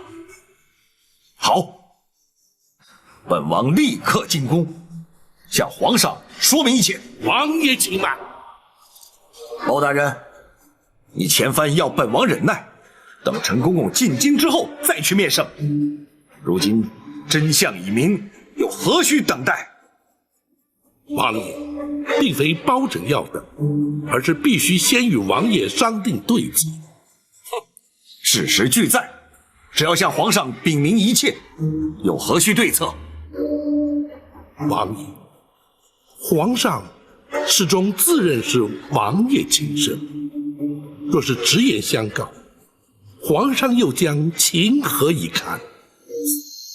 包拯以为，还是循序渐进，婉转秉承较为妥当。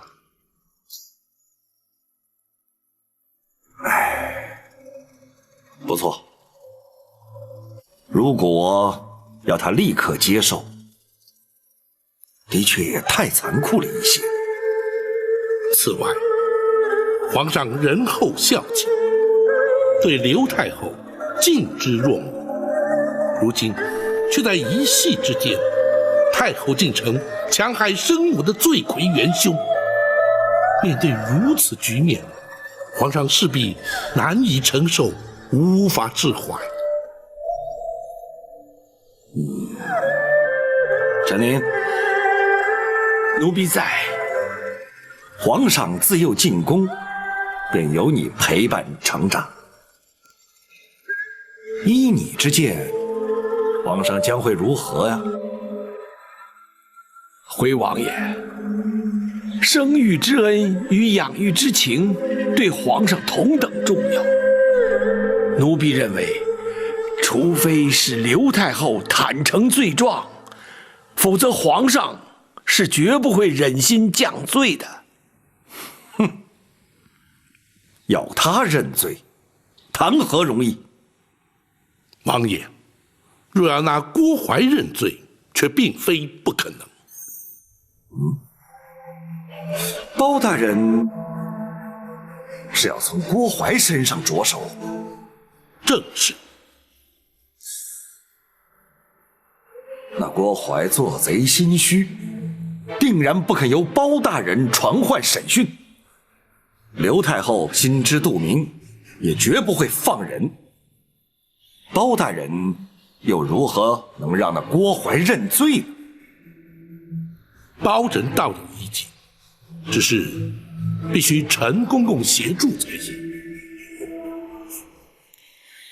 包大人，有用得到陈林之处，尽管吩咐。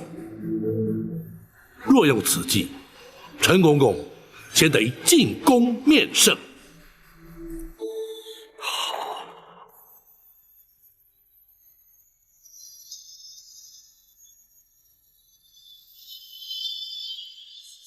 亚父，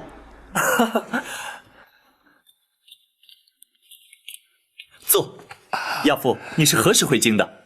回皇上，奴婢昨日才进京。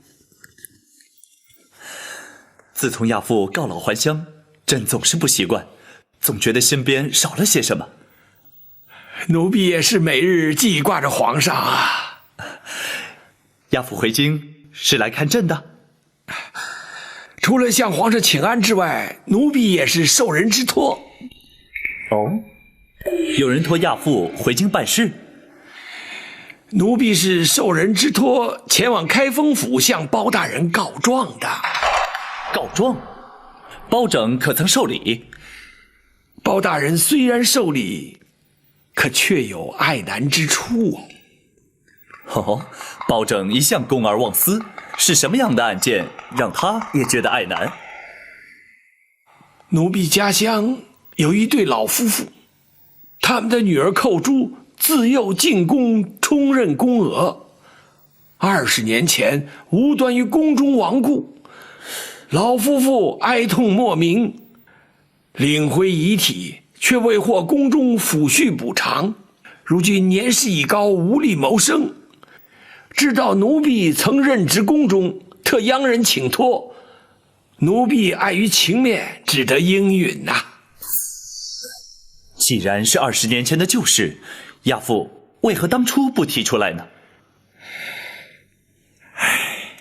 回皇上，乡野村民无知无识，既不敢告诉，又投诉无门。如今若非生活所迫，也不会旧事重提，请奴婢帮忙了。此事倒也好办，只要包拯查明属实后行问内侍省，自可按规例补偿。包大人也是这么说，可是要查明属实，却需传唤人证，包大人就难在这儿。哦，难道内宫不肯配合？倒也不是，只是当年寇珠隶属金华宫，如今郭公公已随太后娘娘转任至仁寿宫，总管后宫。包大人担心郭槐不会为如此琐事前往开封府应讯。嘿，包拯何时变得如此诸多顾虑？宫人家属既有需要，郭槐理当协助调查。去一趟府衙又如何？只恐太后那边……母后一向讲理，要不朕命人前去通知郭槐，要他依包拯传唤前往府衙如何？谢皇上。亚父回京住宿何处？要不还是回宫里住吧，这样朕也可与亚父多做亲近。回皇上，奴婢既然受托前来告状，还是住开封府较为方便。一旦了结此案，立刻进宫服侍皇上。好，朕就等你入宫。奴婢遵旨。大人妙计，皇上下旨，郭槐他不敢不来。他要是来了，咱家倒要听听，他还能有什么说辞？郭槐虽然不敢不来，本府也的确会将狸猫换太子一案提出审讯。但若郭槐矢口否认，却也不能就此定谳，仍需设法取得他的供状。包大人有把握让他招供吗？如今言之过早，还待静观其变。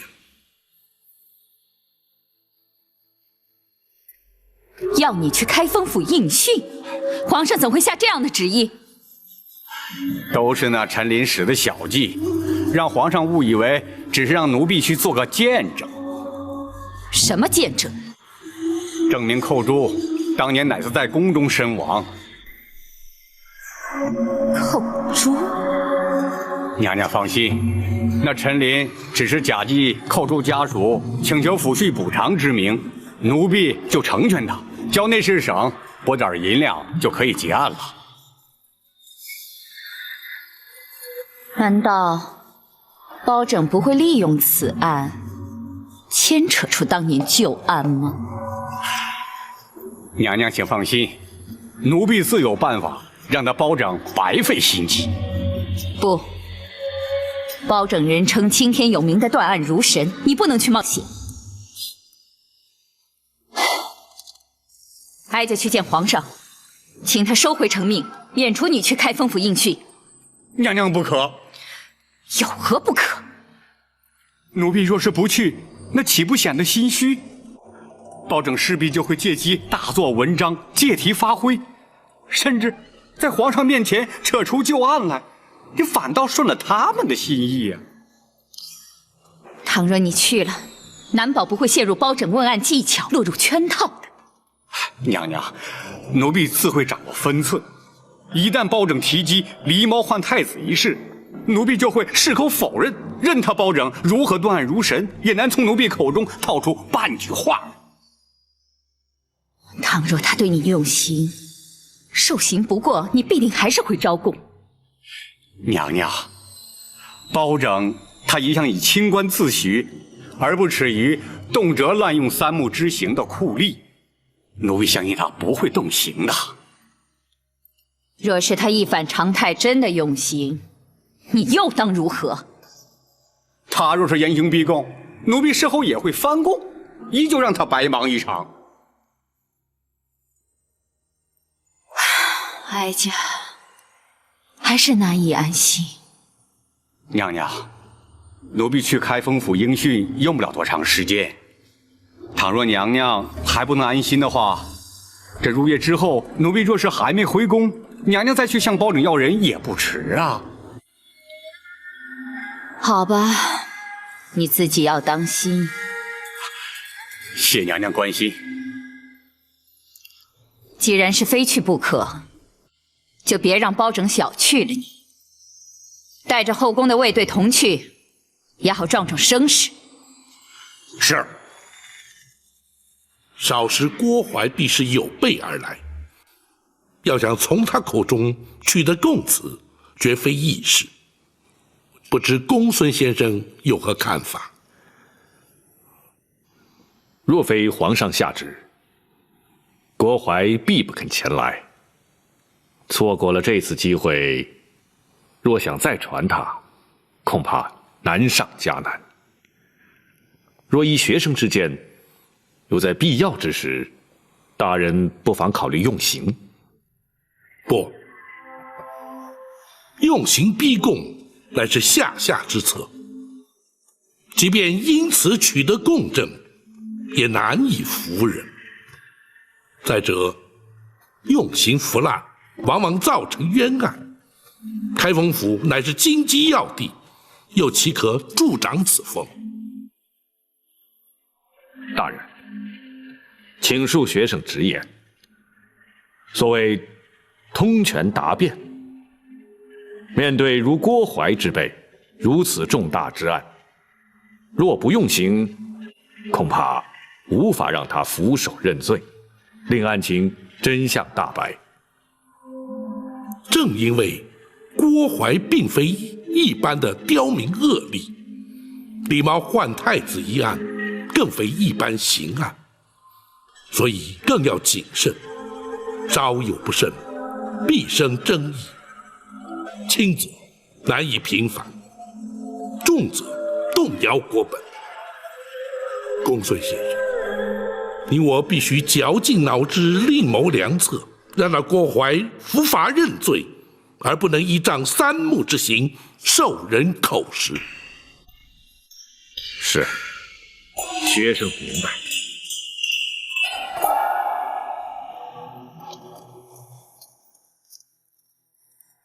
大人，包大人传召，有何吩咐？本府今日有一重大案件待审，审得清，则可平反一桩冤案；若审不清，恐连本府都将遭到牵连，难以幸免。故而急需您二人鼎力相助。白玉堂本非官府中人，本府不便透露案情。包大人不必顾忌，白玉堂不需要明白案情，大人只需要交代我干什么即可。好，老夫人的安危就由你来负责，若有其他需要，再知会于你。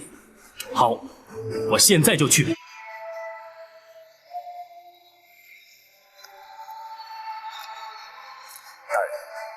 属下要做什么？郭淮此来，若不能让他俯首认罪，将永无第二次机会。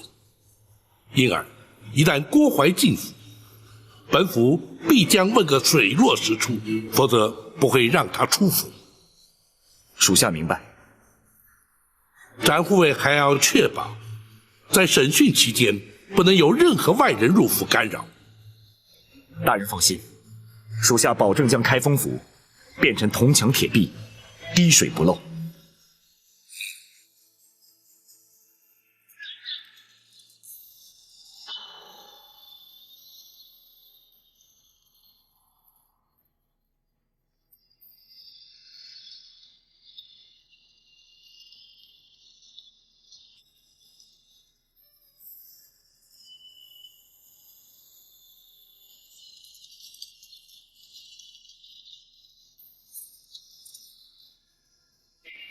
公公请。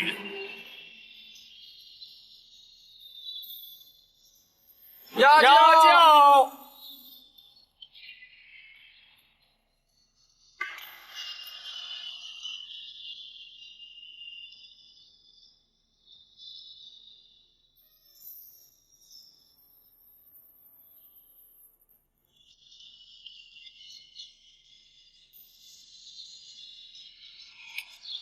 站住！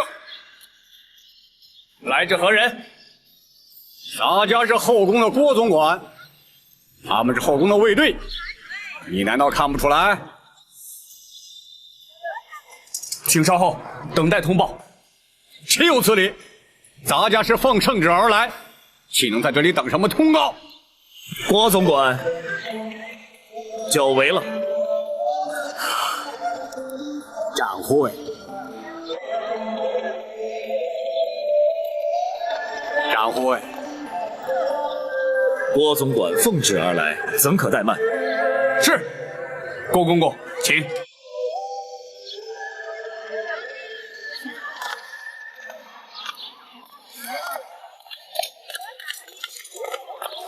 慢着，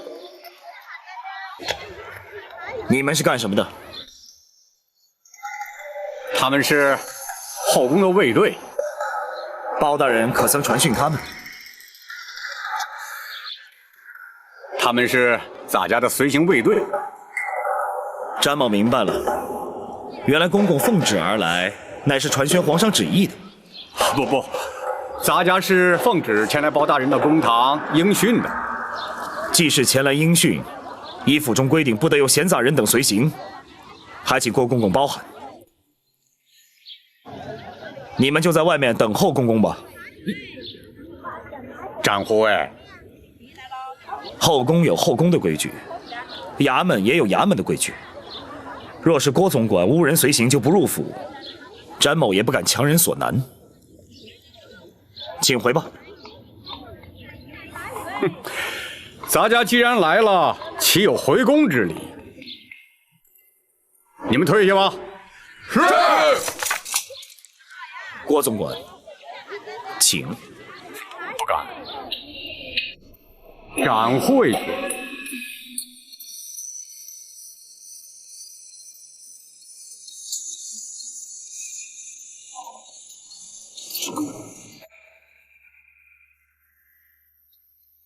郭公公亲临开封府，协助本府审案，在此谢过。好说，包大人既然用得着咱家怎能不来啊？只是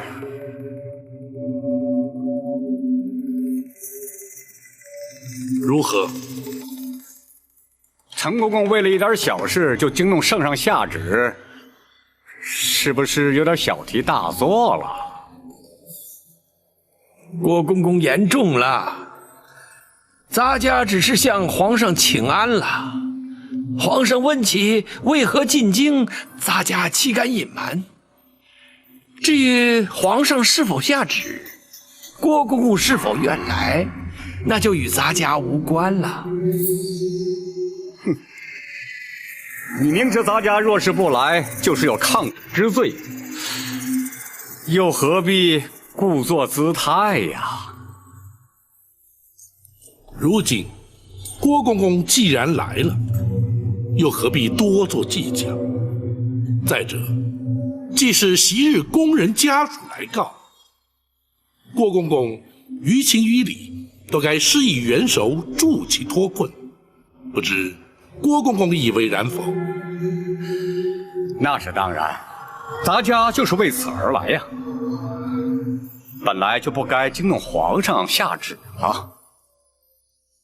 那好，公孙先生，学生在。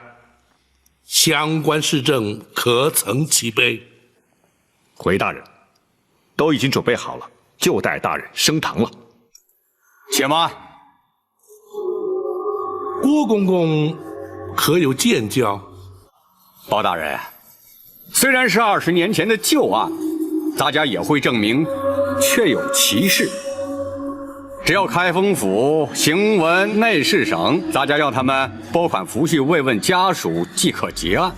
包大人就无需再升堂审讯了。郭公公此言差矣。凡事没有规矩，何以定方圆？若不经过堂训，如何立案？如何成案？又如何结案？本府向来依法行事，又岂能私相授受，草草结案？这稍时公堂之上自有堂规，为厘清案情，同有失礼得罪之处，还请2位公公不要见怪。包大人，公堂之上所言皆是公事，咱家自然绝无异议。咱家既然是应讯前来，那当然是应该由包大人说了算。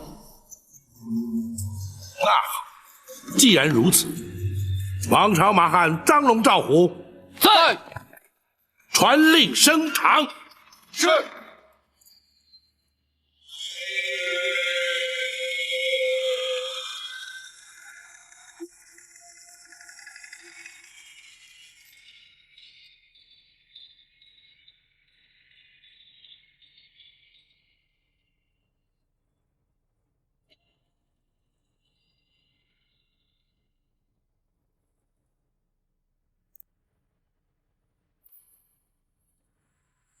本府今日审理的，乃是20多年前宫中一桩旧案。前内侍省首领太监陈琳受苦主家属委托，是为原告。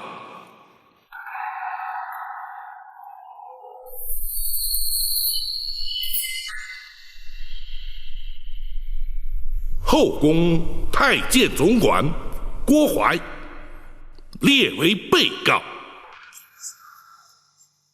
包大人，咱家是前来应讯作证的，这如今却怎么成了被告？苦主寇珠当年身亡之时，任金华宫承御之职，当时你乃是金华宫总管，自当列为被告。包大人，原告未必有理，被告未必有罪，你又何必担心？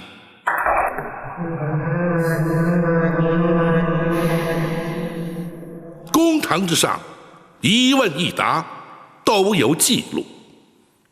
两位既是原告、被告身份，本府不用官称，而直呼其名，还请担待。陈琳，包大人，你状告何事？仔细说来。多年前，金华宫承御寇珠无端身亡，金华宫却未依公例慰问家属，发放恤金。如今寇珠父母年迈贫苦，难以为生，委托咱家状告金华宫，请求补发恤金。郭槐，包大人，你可有说辞？包大人，当年寇承御乃是自尽身亡，因此未予抚恤。如今家属状告咱家，也不起于刁难，退堂之后立即补办补发就是。当年那寇珠是因何自尽？包大人，这已是20年前的旧事，又何须再提啊？如今咱家已经答应立即补发恤金，包大人即可结案，就不必再细问了。不，恤金虽是由后宫发放，却也是民脂民膏，朝廷公堂，当发就发，不当发又岂可胡乱发放？若是不能问明缘由，本府又如何结案？包大人啊，郭槐，那寇珠究竟是什么原因自尽身亡？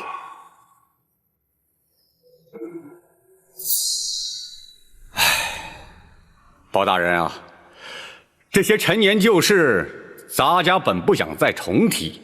既然包大人执意要问，咱家也就只好实话实说了。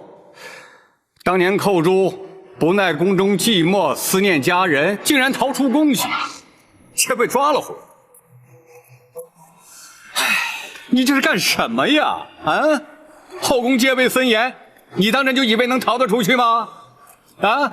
现在倒好，被抓了回来，你让咱家怎么办呢？公公，寇珠实在是太思念家人了，请公公大发慈悲，让寇珠回去吧。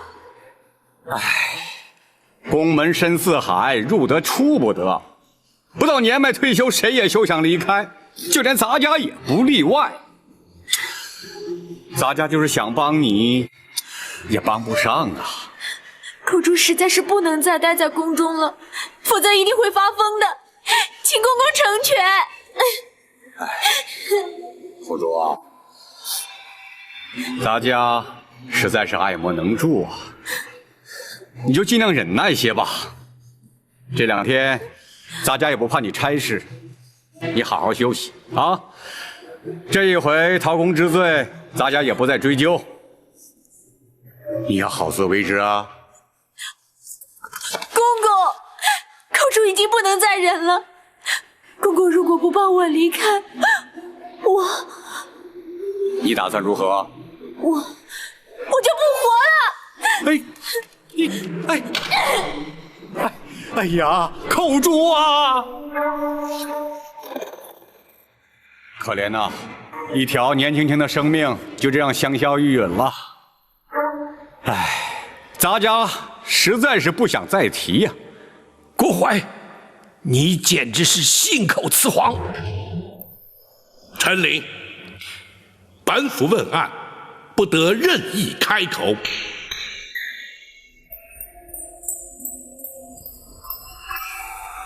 郭槐，倘若你所言属实，为何本府派人遍查当年进宫门卫日志，却并无寇珠潜逃出宫被捕纠办的记载？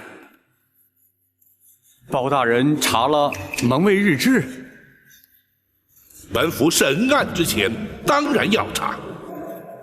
回本府问话。当时咱家唯恐坏了金华宫的声誉，刘妃娘娘，也就是当今太后，一向最重公誉，咱家是怕被责罚，所以要求门卫隐瞒不报。是吗？倘若包大人因此而追究咱家失职，咱家坦诚不讳，只是该由内侍省惩处，这开封府似乎就无权干涉吧。不错，本府的确无权干涉。然而，那寇珠身亡之后，遗骸却必须送出宫去，交开封府验尸定验。本府直司开封府府尹，恰恰有权干涉。公孙先生。是。历年来，开封府文书案卷均有归档移交。经查，金华宫程昱寇珠，乃是因为头骨遭撞击破裂，流血致死。那的确是他自己撞的。郭槐，目前并无人认为寇珠是他杀，你又何必急于解释？是咱家多言了，包大人勿怪。公孙先生说下去。是。验尸单上明白记载，尸身上有多处外伤，疑似遭皮鞭抽击所致。显见死者在生前曾遭人施以鞭刑。哦，包大人，这寇珠身上为何出现鞭痕，咱家实在不知啊。或许是旧伤痕遭仵作误判所致啊。就你适才所述，当年你非但未曾责罚寇珠，甚至对他安慰有加，更遑论对他用刑了。的确如此，包大人明鉴。启禀大人，尸单上还另有记载。说。是。从血渍的情形以及伤口来研判，仵作断定，鞭伤与头骨破裂致死，乃是同一时间造成。不可能！郭槐，本府倒要听听你作何解释。包大人，咱家的确没有对他用刑，或许是仵作验错了。你或许不知官府中的规矩，本府不妨告知于你：仵作验尸程序周密，除仵作本人，还需有相关衙差从旁见证，签押为凭。入殓之前，更有他人赴验，一切无误之后，方可结案。其所以如此繁复，原因无他，只因人命关天。你说不做验错，本府却可断言，在经济重镇的开封府，几乎全无可能。包大人，适才，你为何要言谎？你为何要对寇珠施以酷刑？他可是受刑不过，宁可求死。你又为何要以酷刑将他逼死？凡此种种，原因究竟何在？你若不将当年情形照实说来，休怪本府不讲情面，依法论罪。包大人啊，这事隔20多年，咱家实在是记不清了。可是咱家的确没有说谎啊。当年寇珠是因思念家人，潜逃出宫，咱家何必对他用刑，更何必逼他自尽呢？哼，那寇珠究竟是自尽，亦或是遭人杀害，尚未可知。你如何证明寇珠是思念家人而宁可自尽？包大人若是如此说，那么咱家也想反问包大人，如何证明寇珠他不是思念家人呢？很简单，当年那寇珠入宫之前，根本是个孤儿，何来家人思念？哼！本府诈称寇珠家属为抚恤赔偿上告而将你引来。本府真正要审要查的是，你为何要对他严刑逼供，置他于死？你竟然设计咱家！咱家立即回宫，请太后娘娘做主。站住！今日你来得去，去不得。包大人，难道你想把咱家强行扣住？即便如此，又有何不可？哼！包大人，你可别忘了，咱家可是后宫的总管，要动咱家，你得先问问太后娘娘。郭槐，若你以为搬出太后就可让本府却步，那就大错而特错。如今你乃是本府审理侦办的杀人凶犯，本府依法将你扣押，便是在皇上面前，本府也毫不退缩。你还想心存侥幸不成？包拯，你来人呐！在。将那嫌犯郭槐押入大牢，严加看管，听候本府再审。是。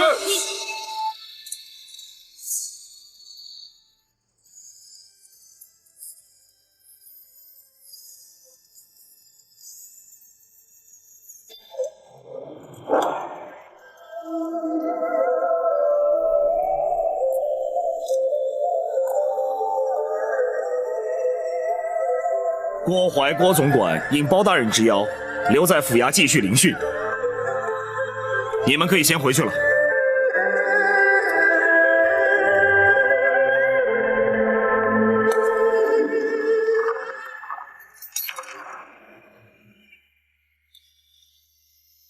包大人，为何不继续审下去啊？郭槐在应答之间，显然是有备而来。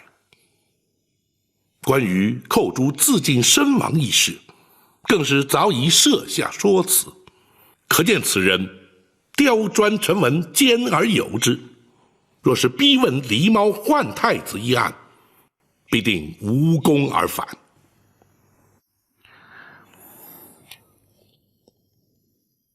大人将他以杀人嫌犯关押在大牢之后，采用的乃是攻心之策。一旦他身陷困境，或有可能慌乱失措，从而突破其心防，促其认罪。哦，此举能有效吗？当然有，然而却要请陈公公辛苦一趟。包大人要咱家做什么？本府要请陈公公去大牢探监。公公请。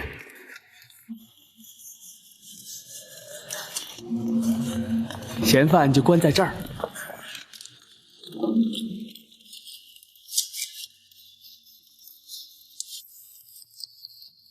老头，你们先出去，让咱家和他单独谈谈。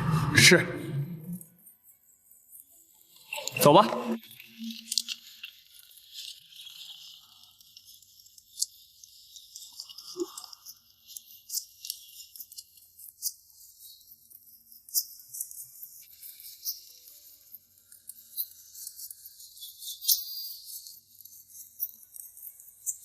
郭槐，你没想到也会有今天吧？哼，你不要得意的太早，迟早包拯他得放我出去，到时候你再看看，到那时是谁在得意。可惜你恐怕是出不去了。你凭什么说我出不去啊？凭你是害死寇珠的凶手。寇珠分明是撞柱自尽，谁能证明我是凶手啊？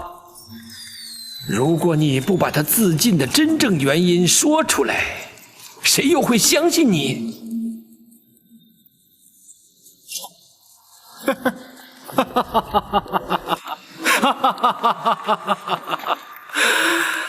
呀，陈琳呐，陈琳，我看你是白费心机了。此话怎讲？你在皇上的面前编造谎言，把我骗了。包大人又煞有介事的升堂审问，这目的不就是想变着法儿的把话从我口里套出来吗？哼！你想我会开口吗？啊？从你口中套出什么话来？哼！彼此心照不宣，你又何必佯装不知啊？好，既然如此，我们就把话说明白。当年狸猫换太子，逼死寇珠，诬陷李贵妃的来龙去脉，点点滴滴，包大人都已查明。你若不据实供认，包大人是不会放你出去的。哼！只要我矢口否认，他又能奈我如何呀？他既然知道当年的来龙去脉，就更该知道太后娘娘是绝不会让他为所欲为的。哼！一旦太后插手向他要人，他敢不给吗？倘若在太后插手之前，包大人就把你作为害死寇珠的凶手予以处斩，又当如何？陈琳，看来你对包拯的了解还远不如我呀！一个公正廉明的包青天包大人，他岂会在无凭无据的情形之下将我处决啊？你，哼！这就叫做君子可以妻之有方啊！不坏！举头三尺有神明，天理昭彰，报应不爽。你的所作所为，终有一天会遭天谴。30年来，你扪心自问，可曾高枕无忧？午夜梦回之际，你难道能问心无愧？那些因你而惨死的冤魂，可是夜夜前来向你索命。引火自焚的那个冷宫总管秦凤，为李娘娘替死瞒过你验尸的于忠，还有那忠肝义胆、舍身全意的寇珠，是无刻不在你脑海中出现。纵使你躲过杨氏的惩治，却难逃阴间的制裁。不会的，不会的！寇珠、秦风，还有那个什么于忠，都不是我杀的，他们不会来找我索命的。可是他们都是因你而死。或许如你所说，包大人不会将你处死，但是却会将你关押在此，直到你认罪。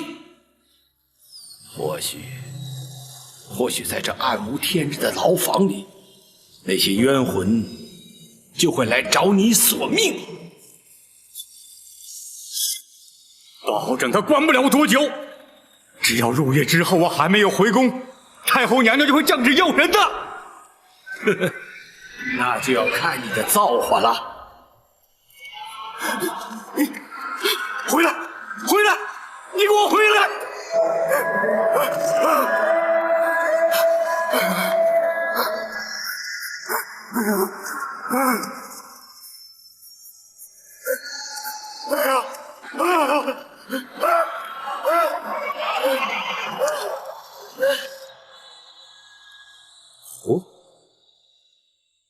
他竟然料到本府在无凭无据之下，不会将他处决。大人，倘若他有如此想法，恐怕就不会因心生惧怕而招供。大人还需另觅他法才行啊。不过，郭淮虽刁钻狡猾，却深信鬼神之说。咱家提及寇珠的冤魂会来向他索命，似乎他颇为在意。或许这正是治他之法。鬼魂之说，乃是愚夫迷信所致。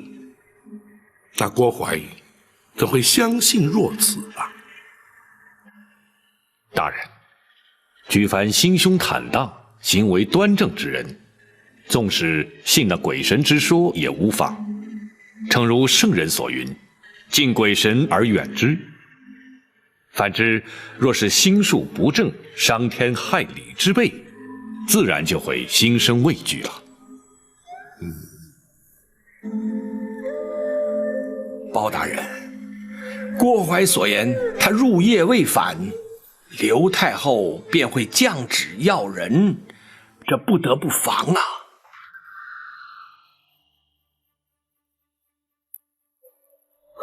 公公无需担心，本府已有万全准备。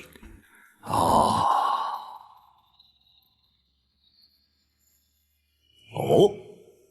包大人已经将郭淮关押在开封府大牢了。正是。好，以包大人断案之能，那郭淮，不招也难。徽王爷，大人却担心不能顺利审讯。这却为何？入夜之后，郭淮若未回宫，太后将会降旨进府，要求放人。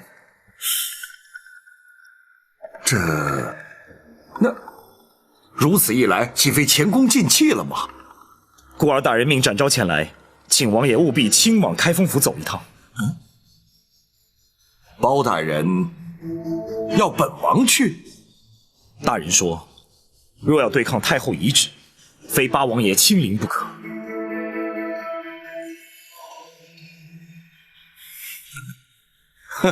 好，本王明白了。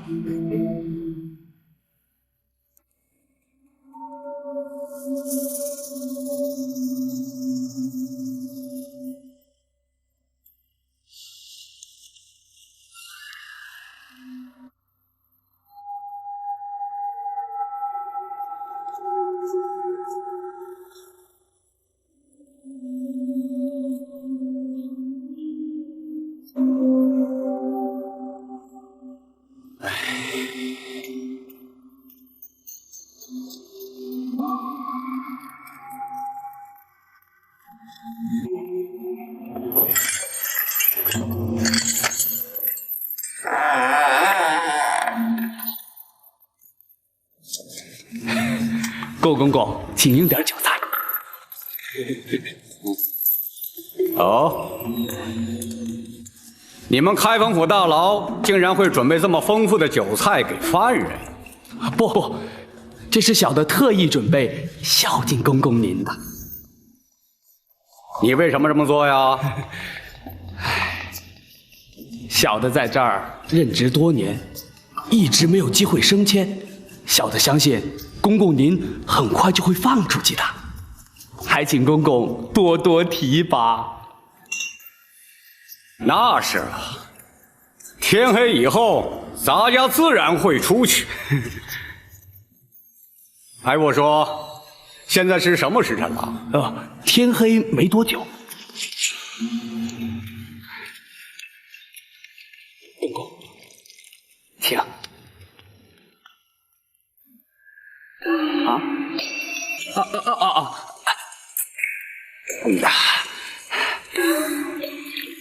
公公，这回可以放心喝了吧？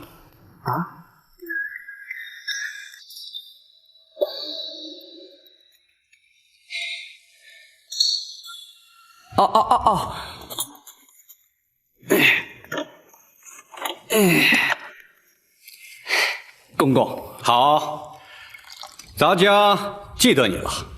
等咱家出去之后，定会少不了你的好处。谢谢公公，谢谢公公，请。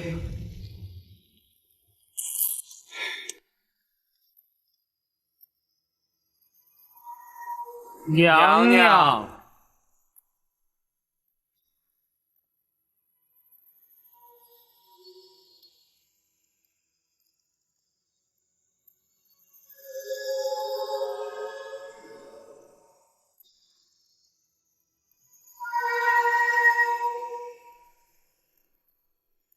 来人呐！娘娘，起来吧。是。郭总管回宫了吗？回娘娘，还没有。随行的卫士可有人回来？都回来了，说是包大人还要留着郭总管在那儿继续审讯。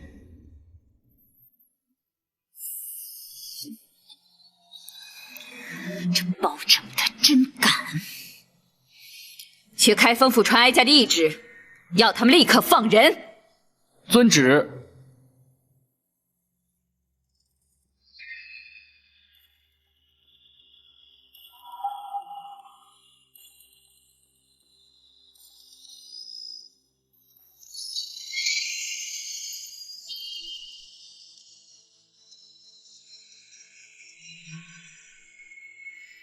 你是来要人的？奴婢啊，是奉太后懿旨来接郭总管回宫的。本王在此做主，将郭槐留下，一切回宫去吧。奴婢可是奉了太后的懿旨啊！大胆！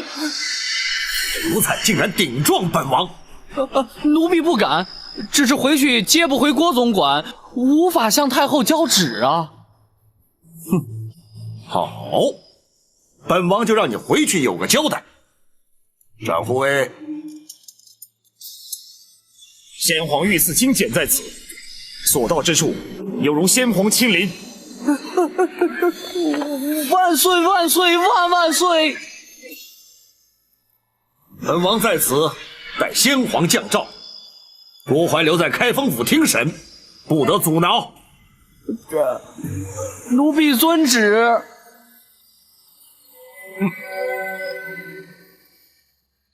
若非王爷亲临，请出御赐金简，包拯只怕不得不将那郭槐释回。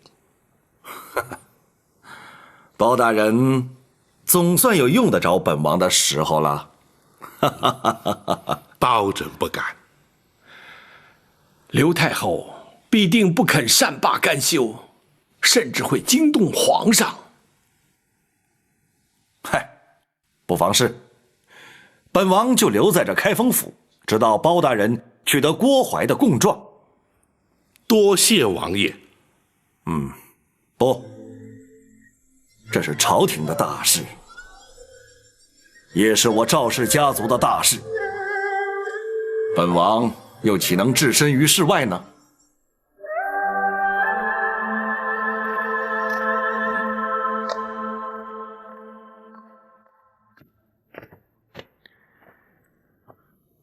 启禀大人，学生已经全部安排妥当了。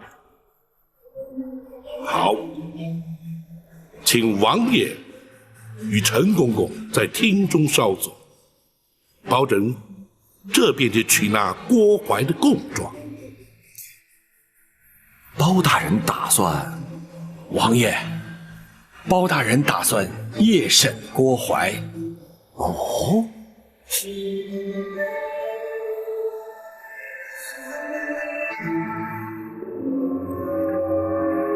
夜审，不错，立刻随我们去公堂。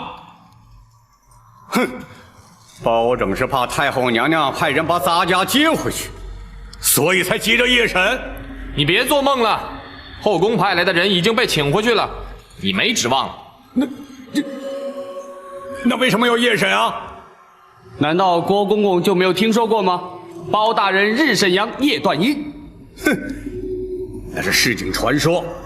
难道他真的能通鬼神啊？哼，那当然，我在开封府可见过多少次了。废话少说，快走吧。快走！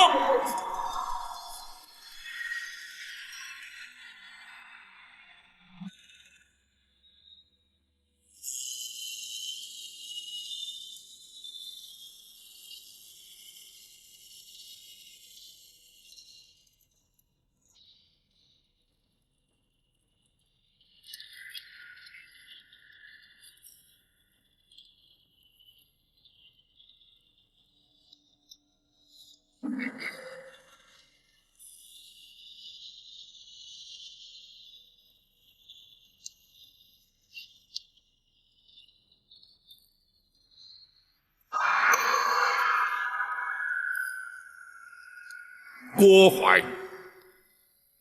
，20年前，你任金华宫总管之职，埋通产婆尤氏，以狸猫换取太子，大称玉成宫李贵妃产下妖孽，指使程昱寇诛，掐死太子，埋藏金水桥下，意图使刘贵妃之子入主东宫。凡此种种，你可承认？包大人，咱家根本不知道你说的是什么，我凭什么承认呢？住口！那寇诛良心未泯，不肯与你沆瀣一气，同流合污，暗中将太子送出宫去，你却对他施以酷刑，追问太子下落。寇诛凹刑不过，处处身亡，难道你也不知情？哼，包大人啊，所谓人死无凭证，就算你包大人指证的都属实，但是你可有人证啊？哼，本府如今夜审于你，便是让你无法交代。本府虽无人证，却有鬼证。寇诛何在？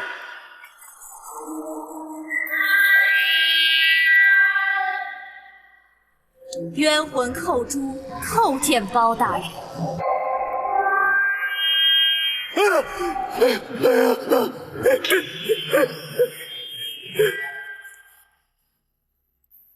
郭淮，你可认得他？他才是寇诛！啊不，他不是寇诛，寇诛已经死了。他一定不是寇诛。哼，是与不是，待本府问过之后，你自会明了。寇诛，寇诛在。当年那郭淮是如何要你将太子谋害，又是如何对你严刑逼供，逼问太子下落？你且一一说来。是。李娘娘临盆之时，郭槐串通产婆尤氏，以剥去皮毛的狸猫替换出生的婴儿，要寇珠将婴儿装在竹篮之内，带离玉成宫。郭槐要寇珠将婴儿掐死后，埋在金水桥下。寇珠见小太子纯真无邪，睡相香甜，心生不忍，于是决定违抗郭槐之命，寻人帮助。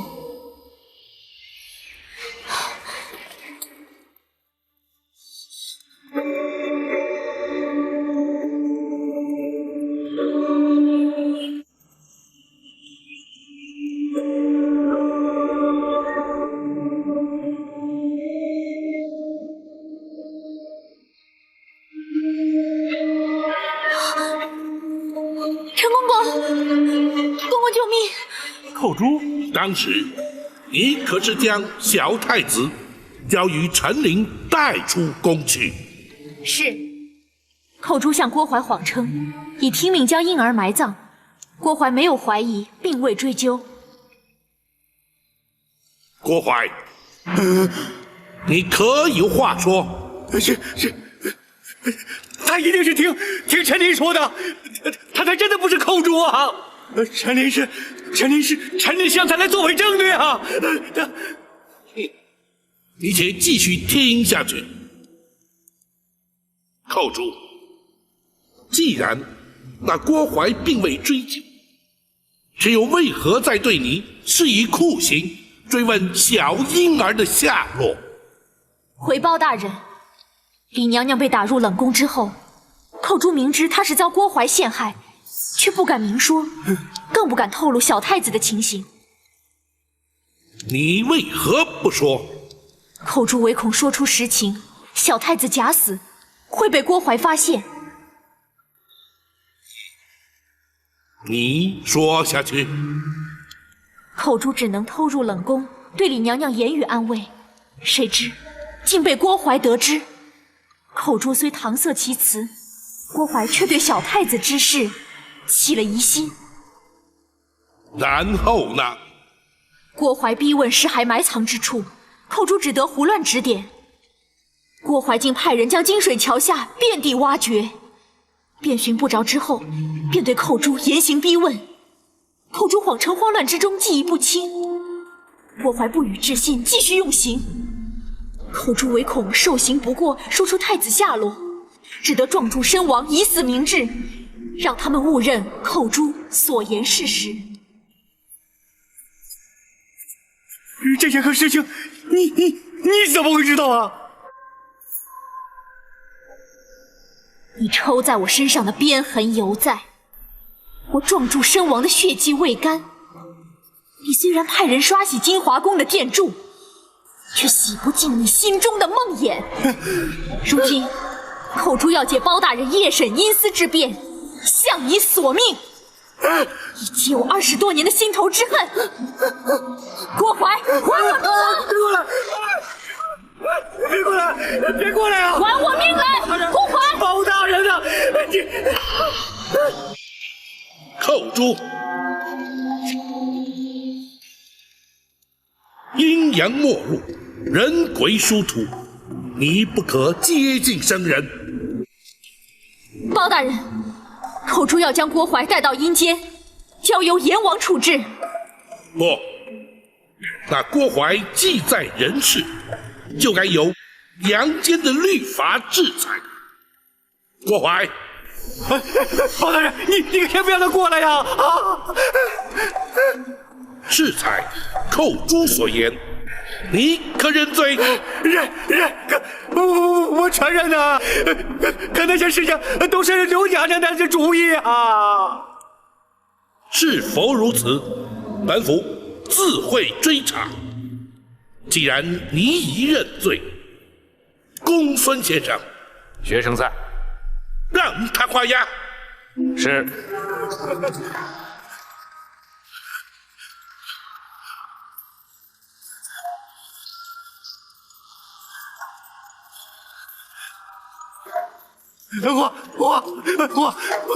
我画呀！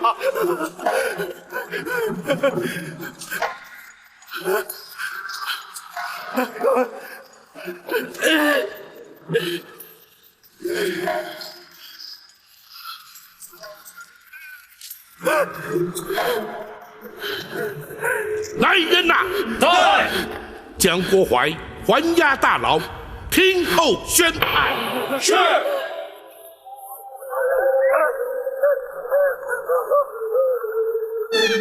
包大人果然高明，郭淮如此狡诈，还是难逃法网，签下了供状。惭愧，包拯向来不信鬼神之说，如今却要假借鬼神之名，让那郭淮认罪伏法。那是郭淮咎由自取，若不是他多行不义，又怎么会疑心生暗鬼呢？陈公公所言极是，倘若他光明磊落，毫不心虚，便是扣诸鬼魂，当真出现，也全然无惧，又岂在乎装神弄鬼呀？那名假扮寇珠的女子，她来自何处？又怎会让郭淮如此深信不疑呢？那全仗着公孙先生巧妙安排。回王爷，学生是由京城幽人戏子中挑选一名颜貌体态与寇珠较为相似之女子，再根据当年仵作验尸单所描述的，为她稍作易容装扮，并以假血涂面。那又怎么能让那郭淮认不出来呢？学生事先安排，命牢头送酒菜给郭淮。大人夜审之时，郭淮已有5分酒意。同时，学生并令牢头宣称，大人有日审阳、夜断阴之能，再加上公堂之上昏暗不明，那郭淮心中忐忑之际，自是无法辨认。话虽如此，一旦言语交锋，旧事重提，那女子又如何应付？王爷，那就非奴婢不可了。哦，你也参与其中？奴婢将当年寇珠所言一一转述给那女子，并提示寇珠的言谈举止，让那女子学习。郭淮又岂能分辨呢？若不如此，郭淮不会轻易落入圈套。他万万没有想到，寇珠在受刑自尽之前，会与陈公公通过信息。如今有了郭淮的供证，咱们就立刻进宫面圣吧。王爷不急着进宫，倘若包拯所料不差，皇上应该很快就会主动宣召。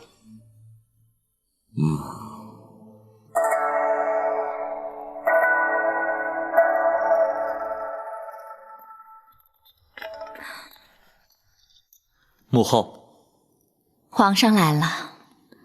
母后夜半不眠，命人招儿臣来，是为了……其实也没什么，哀家睡不着，想看看你。那安神露不是可以助眠吗？母后何不服用？八王爷不是说喝多了对身体不好吗？母后，您可是心中有事啊？哀家只是在回想这一生的点点滴滴。来，你坐下来说。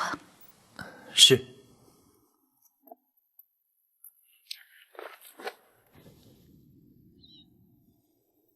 哀家14岁，以才女之名被选进宫来，和后宫所有被选来的女子一样，过着宫墙内与世隔绝的日子。直到被先皇宠幸，身为贵妃，才见到了天日。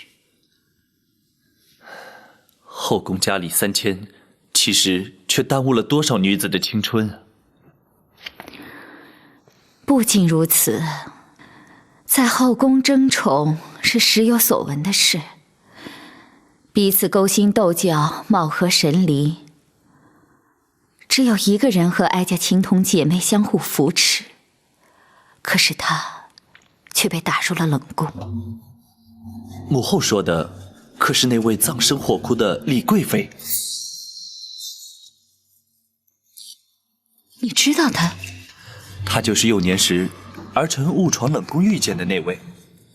母后还记得她给儿臣的玉佩吗？记得。母后，她究竟是为什么被先皇打入冷宫的呢？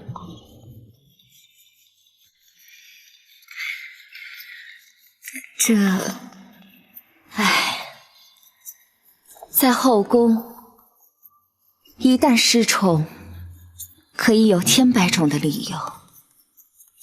母后说的不错，所以儿臣才要郭槐废除冷宫，重修宫院。无论如何，母后要比他幸运的多了。不错，陈皇后去世之后，母以子贵，哀家被先皇立为皇后。可是太子却在6岁那年不幸染病身亡。母后不要难过，母后虽经丧子之痛，可是还有儿臣孝敬。如今贵为大宋朝的皇太后，那些不愉快的日子是不会再来了。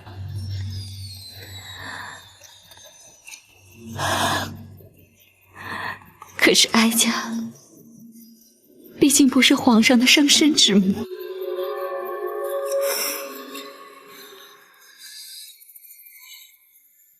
哀家最担心的是，倘若有一天哀家与嫡娘娘之间有了无法化解的冲突，皇上会如何？母后，那是不可能的。哀家只是打个比方，如果真有那么一天，皇上会如何？如果真有那么一天，儿臣必定会痛苦万分，左右为难。生育养育实在难分轻重。不，儿臣不会让这样的事发生。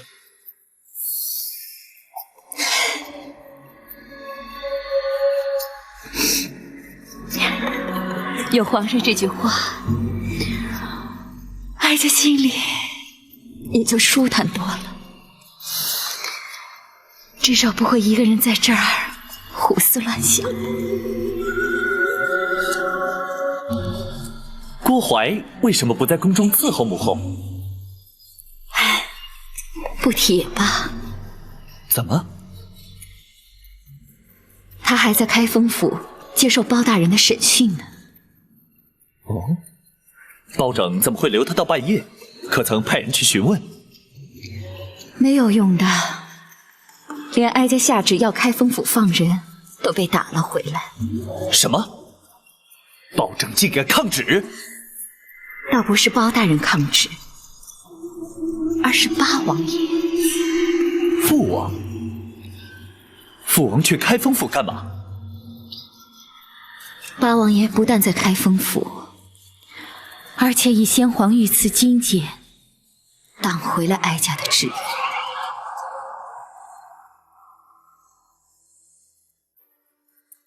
皇上派人前来下旨，要大人连夜进宫。果不其然，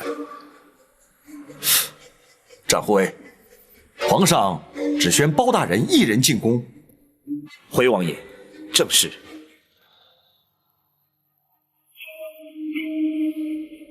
挡回太后懿旨，留下郭槐的是本王。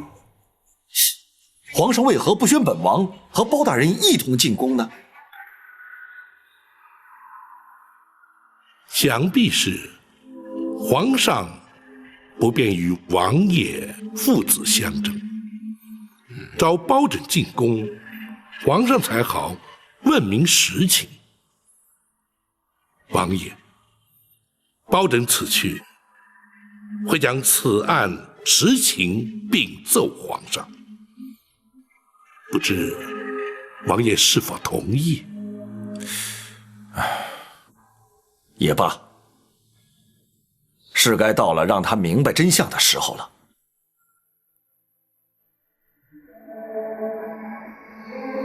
好吧，本王立刻回府，若有需要，本王立刻进宫。多谢王爷。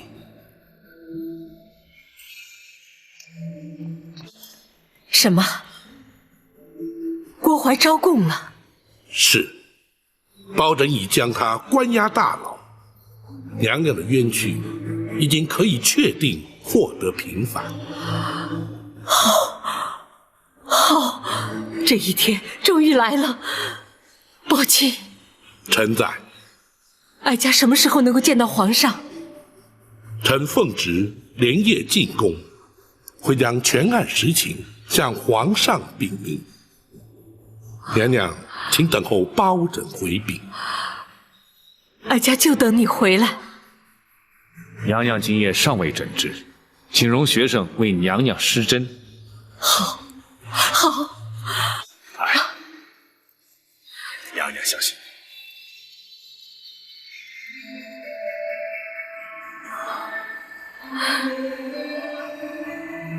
哀家真希望眼睛能够立刻复明，亲眼看见皇上。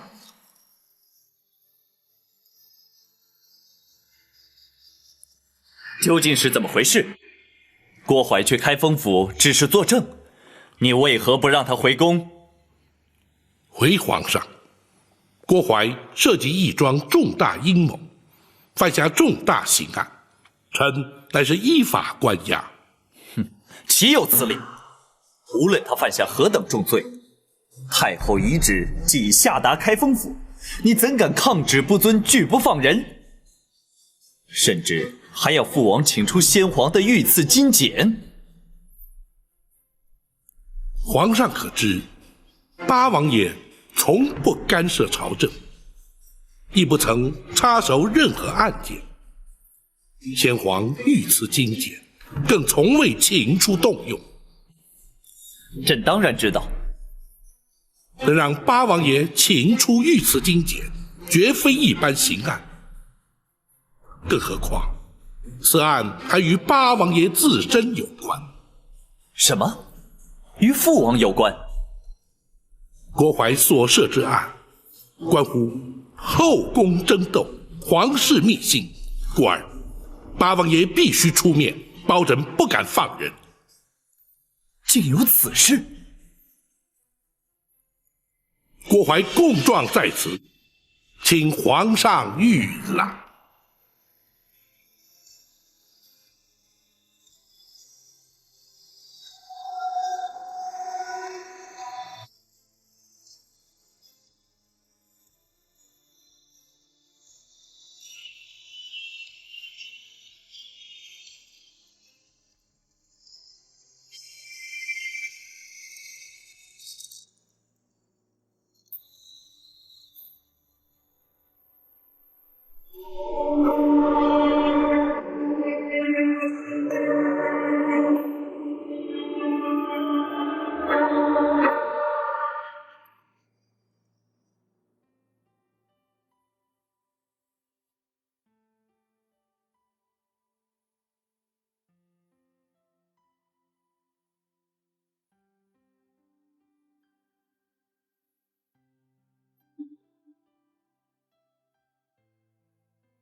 娘娘觉得如何？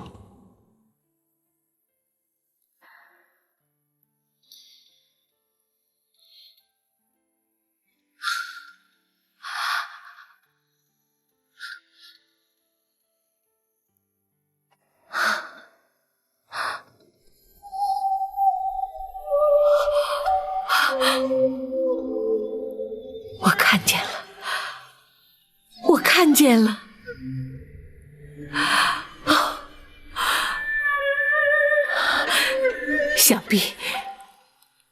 就是公孙先生。先生正是公孙策。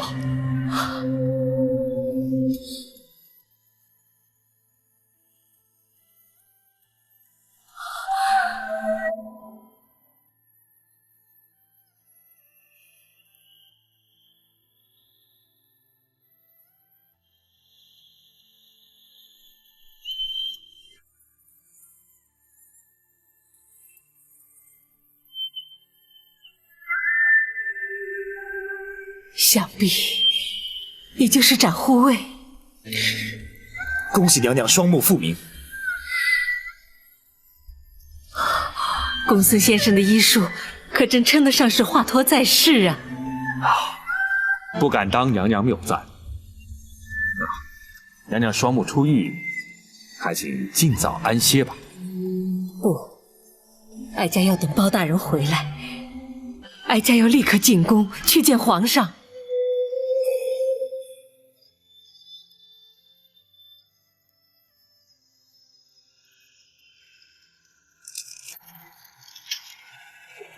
包拯，这供状之上所言可是真的？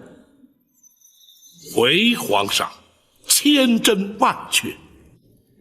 那郭淮所作所为，正与太后有关。臣敢请皇上屏退左右。你们都退下。遵旨。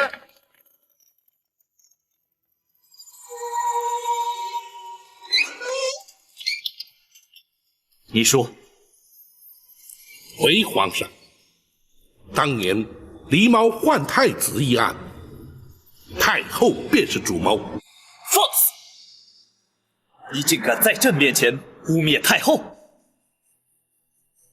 臣据实禀奏，绝无半句虚假。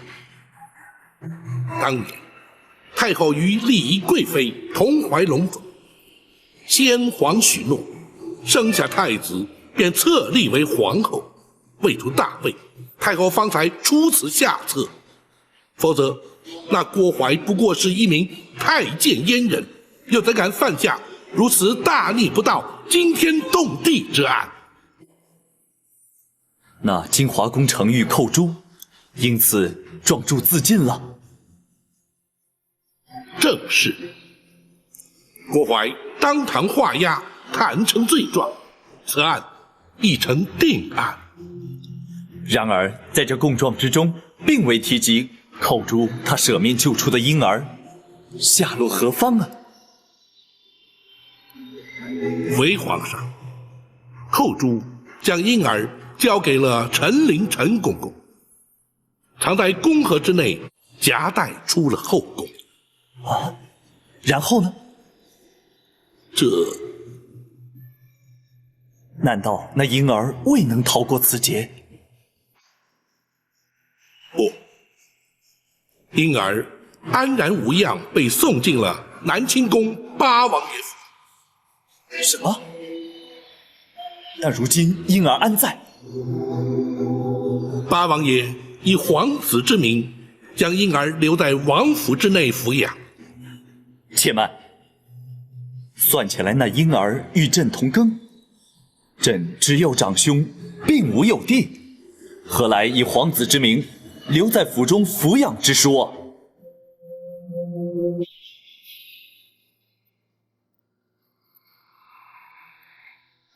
臣斗胆，那浴血重生的婴儿，正是皇上。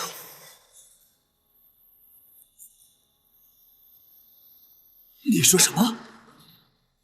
当年八王妃狄娘娘也同时有孕在身，却不幸早产夭亡，而且未及呈报。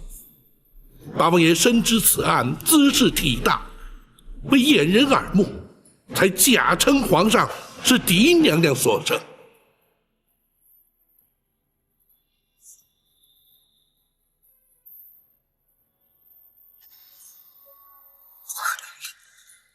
朕分明是父王亲自选入宫中，立为太子的。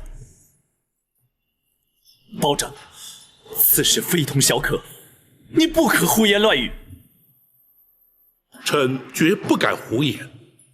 八王爷如今正在王府之中静候，皇上可宣召王爷进宫，当面询问。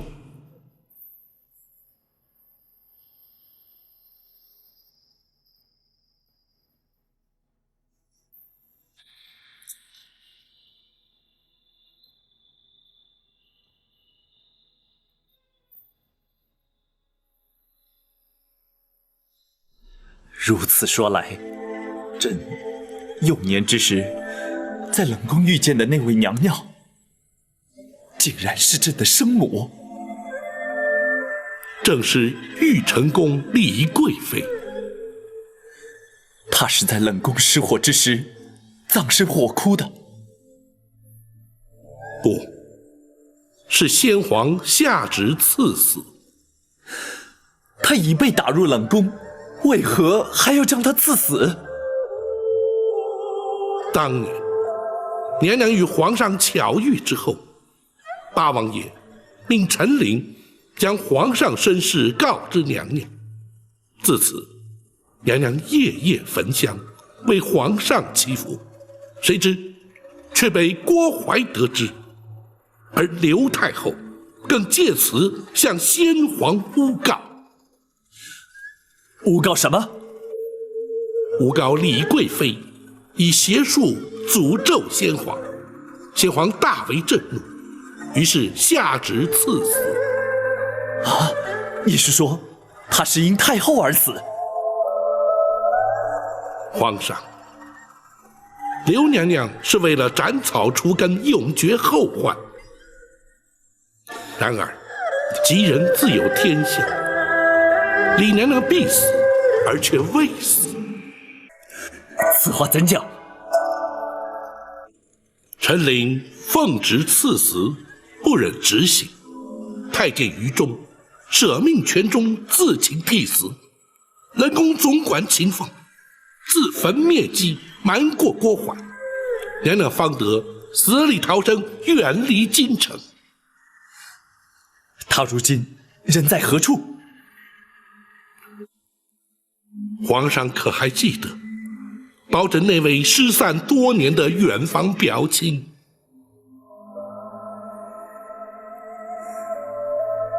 你是说，朕在仁寿宫遇见的那位老夫人？皇上，那位双目失明的老夫人，正是当年的李贵妃，皇上的生身之母。那失明双目，就是因为思念皇上，终日以泪洗面，而活活哭下。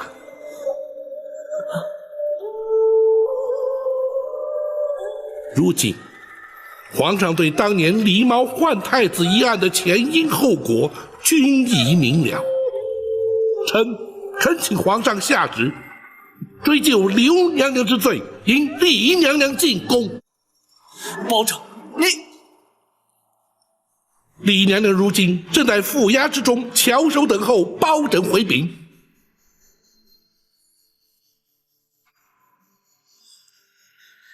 你让朕再想一想。皇上可是不信包拯之言？朕不是不信，只是太后对朕有20年的养育之情。皇上此言差矣。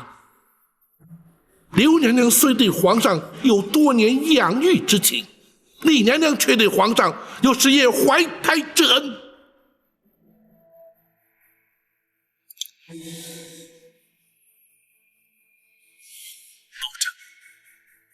郭槐所犯罪行，你尽可依法惩处。我皇家之事，你就不要再插手管了。皇上念养母之恩情，而置生母于不顾，传至天下，岂不让黎民百姓斥为不孝？包拯天威人臣，又岂能不闻不问？住口！包拯，你不过是小小的开封府尹，是谁给你如此大的权限？朕不让你管，你就不准再管。来人呐！在。将包拯轰出宫去。遵旨。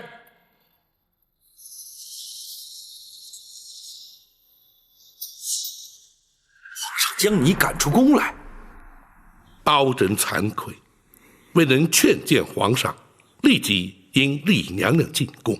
啊，不，这怨不得包大人，不过也怪不得皇上。王爷，乍闻身世之谜，任何人都无法承受。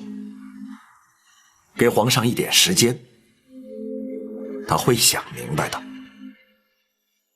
倘若皇上所想不如王爷预期，又当如何？届时，本王自会出面。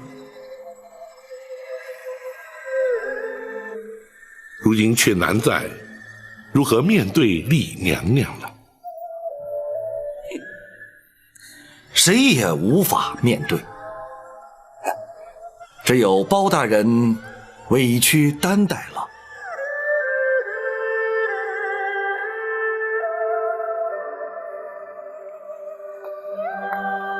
大人已将全案禀奏皇上了。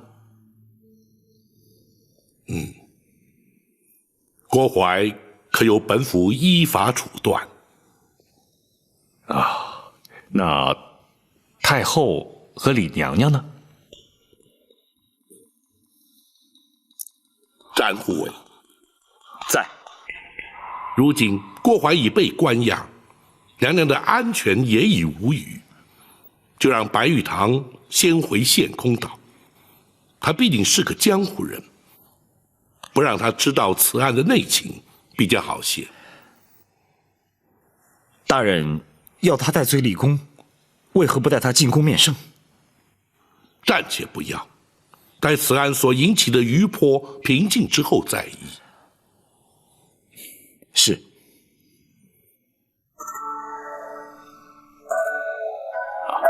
大人，皇上对此案可是另有看法？公孙先生果然心思缜密，本府就知，绝对瞒你不过。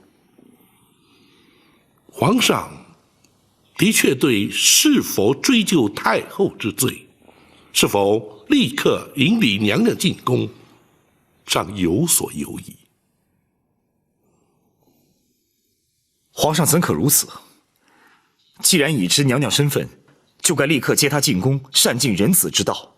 无论任何原因拖延，就是不孝。皇上难道不明白这个道理吗？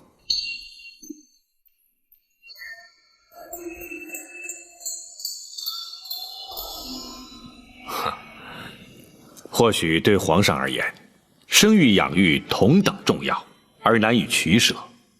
既是皇家恩怨，外人也就难以智慧。公孙先生，请恕展昭不能苟同。人子孝亲，天经地义。无论是皇上或是平民百姓，岂能有所不同？倘若身为皇上便能不遵孝道，又将如何教化万民？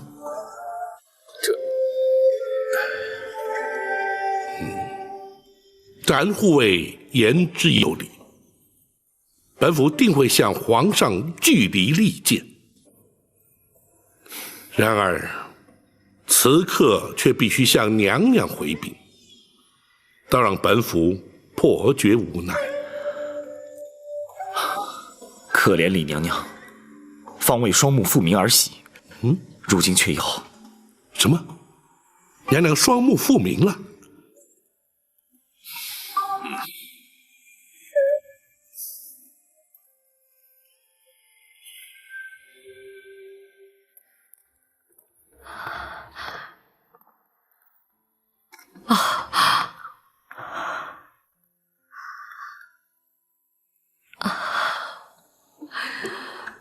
宝琴的形象面貌与哀家心中想象的很是接近。臣恭喜娘娘重见光明。哀家的喜事不只是这一桩，能够重见光明固然可喜，能够亲眼看到朝思暮想的皇儿，那才是真正天大的喜事。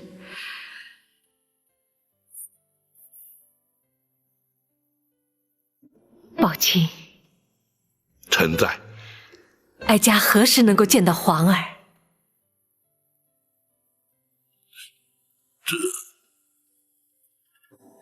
夜色已深，皇上出宫恐怕多有不便。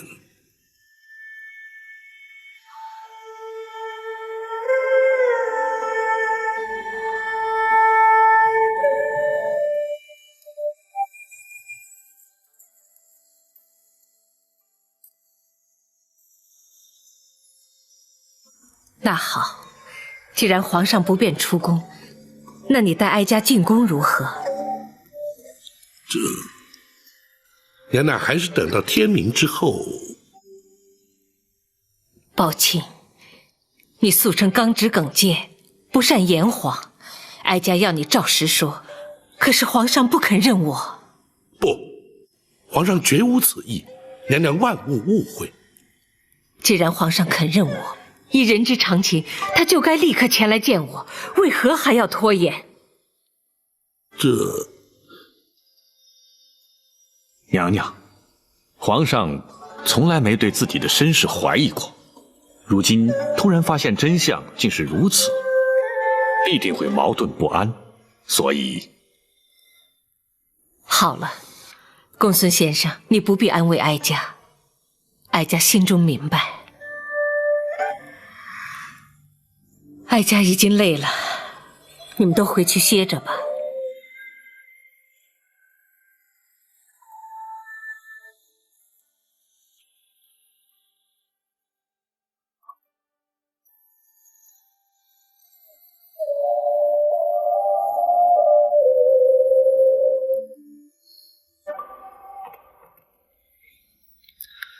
我以后真的要当皇帝吗？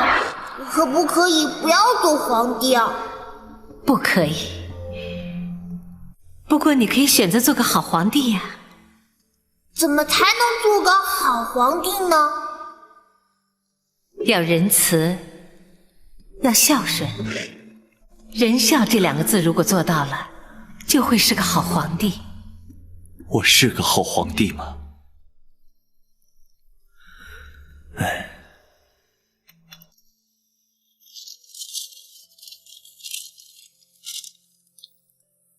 如果真有那么一天，皇上会如何？如果真有那么一天，儿臣必定会痛苦万分，左右为难，生育养育实在难分轻重。儿臣不会让这样的事情发生的。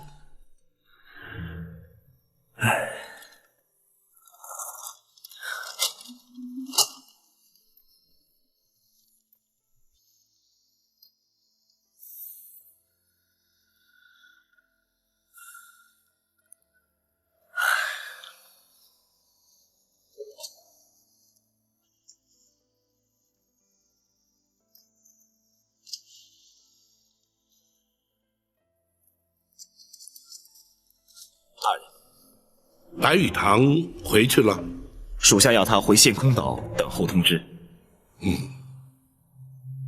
娘娘可曾安歇？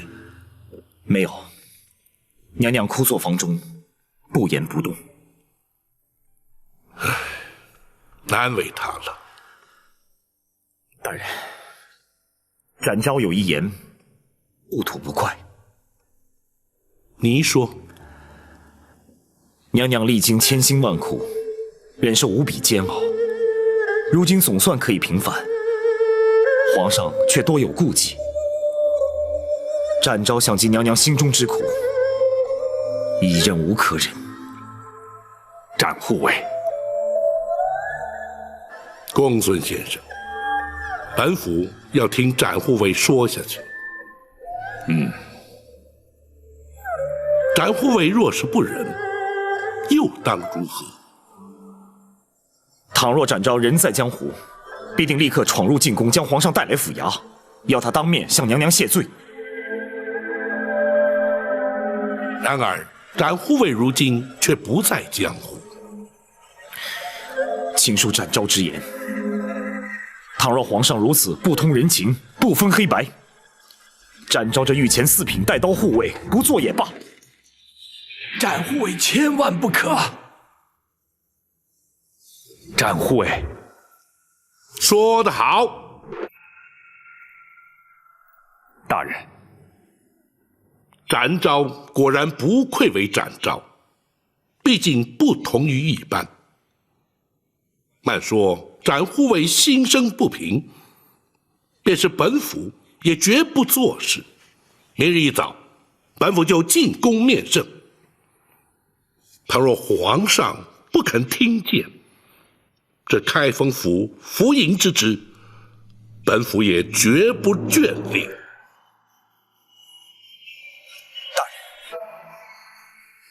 本府虽不若展护卫可以重返江湖，但若回到泸州老家，耕读一生，又有何不可？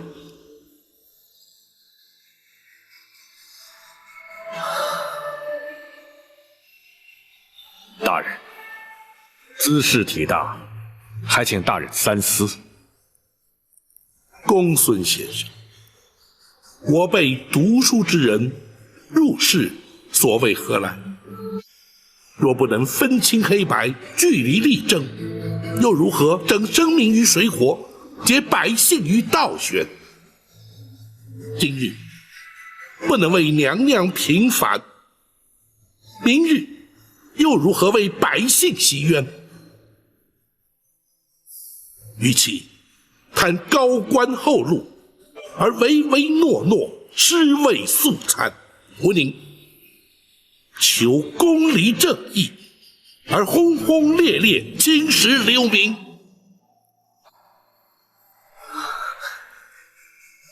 大人的教诲，学生终生不忘。唉，倘若朝中文武皆如包大人一般，又何愁朝纲不正，宋氏不兴呢？然而，在本府入宫之前，还有一事要办。公孙先生，大人，传本府令谕，明日一早就将那郭槐自大牢之中提押出来，本府要升堂宣判。大人不等刘太后到案再判吗？不能等。倘若皇上不追究太后之罪，本府也绝不让那郭槐逍遥法外。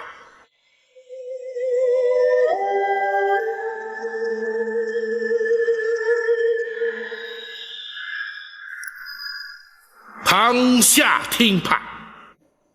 郭槐，你身为内侍，就该安分守己，你却为了迎合主上，挑起后宫争斗，勾结产婆尤氏，犯下滔天大罪，逼死程昱后主，企图掩饰罪行。本府以大宋律例判你铡刀之刑。来人呐！来！糊涂他伺候。是令。保长，咱家是后宫总管，你不去杀我！本府奉旨将你依法惩处，怎会无权？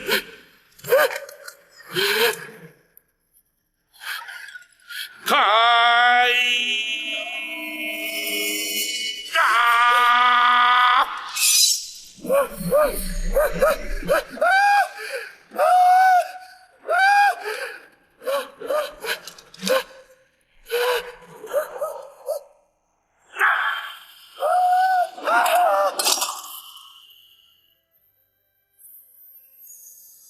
你铡了郭槐？回皇上，郭槐罪不可赦，臣是依法而行。你是生怕朕不再追究太后之罪，会连郭槐也或免刑，才速审速决，将他正法？皇上明鉴。朕说过，只要你不管太后之事，郭槐任你处置。启奏皇上，臣不能不管。你当真不肯撒手，非要管我赵家私务？你可知道昨夜朕在生育之恩与养育之情之间的矛盾挣扎，是彻夜难眠？难道你非要逼朕不可吗？皇上，李毛换太子一案，绝不仅是赵家私务，而涉及皇室道统、大宋国祚。废刘太后而因李娘娘，也绝不仅是皇上私情，而关乎人心教化、社会伦常。皇上自诩以仁孝治国，若是己身不正，又将何以正人？包拯纵有天胆，也不敢逼迫皇上。然而，如今刘太后已是罪证确凿，皇上若是不下旨将她治罪，恐将难渡天下悠悠之口。包拯，难道你就不怕朕革了你的官职？皇上莫说要臣的顶上无上，便是要臣的项上人头，臣也绝不能让皇上背负着不孝的千古骂名。包拯，你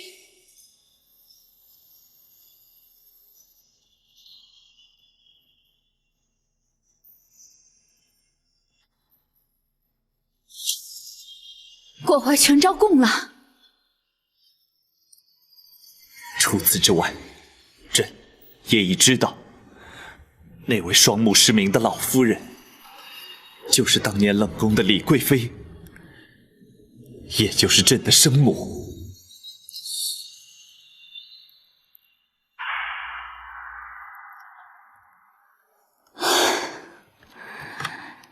30年的梦魇，毕竟还是应验了。你为何要这么做？他先生了太子，先皇就立他为皇后，或许是为了争夺皇后之位，或许只是出于妒忌。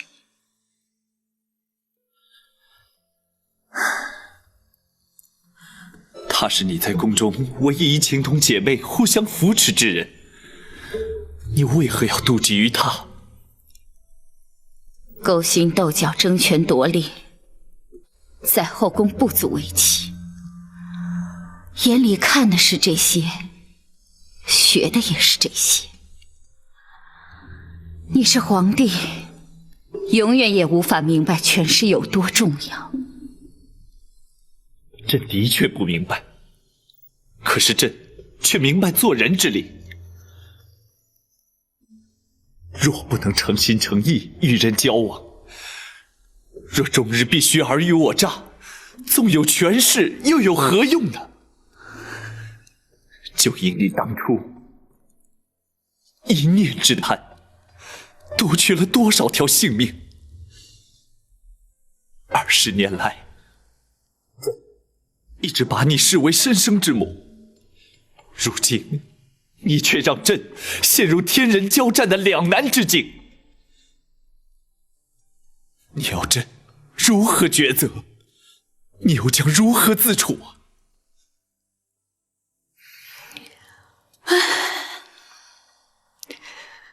早知今日，何必当初呢？皇上既然到此将一切说明，想必已有所决定了吧？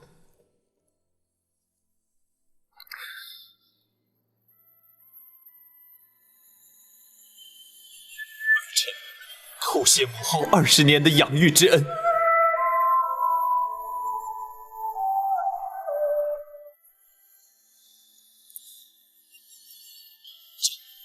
会亲往开封府，迎接朕的生身之母入宫。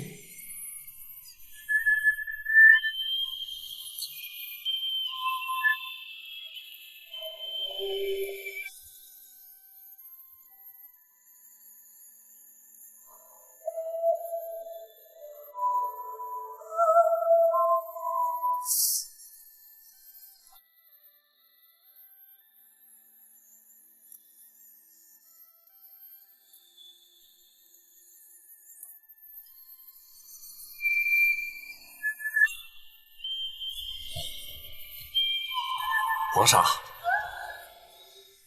父王，皇上，如今身世已然大白，本王不再是你的父王，而是你的皇叔了。奴婢叩见皇上。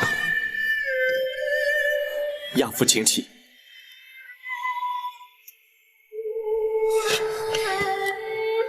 奴婢唯恐皇上不满包大人言辞顶撞而降罪，故而自作主张将王爷请来，还请皇上恕罪。包拯直言敢谏，朕并没有怪罪于他。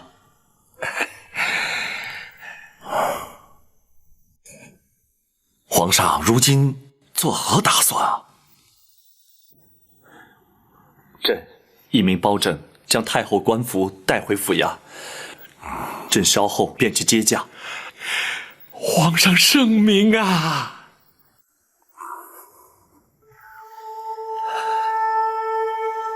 父王，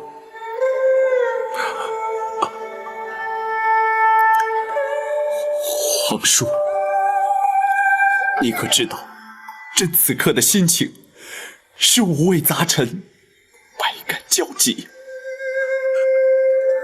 本王明白，皇上心中之苦，无人能够体会。然而，皇上，你必须要坚强啊！皇上，皇上，太后，太后，太后怎么样了？你快说呀！太后的悬梁自尽了。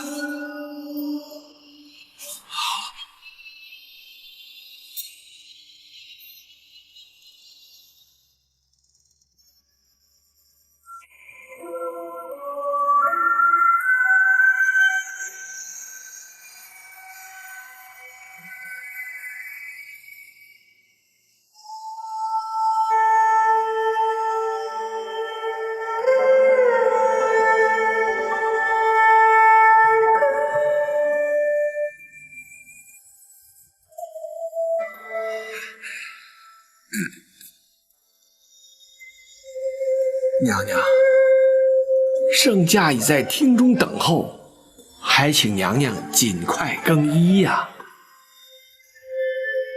陈公公，一定要哀家更衣吗？奴婢不敢。可是皇上来接娘娘进宫，娘娘换上太后服饰，才合后宫礼仪呀。战护卫，展昭在。你说哀家该不该换？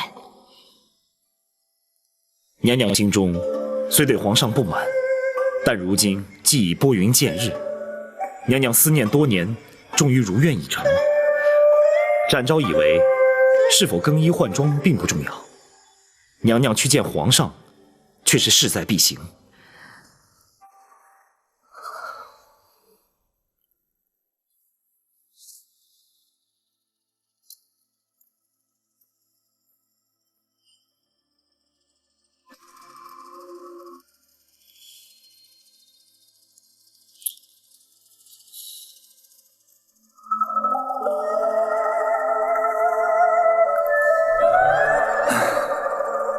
朕焉知此时才来，太后必定心生不悦，还望皇叔、包卿替朕多美言几句。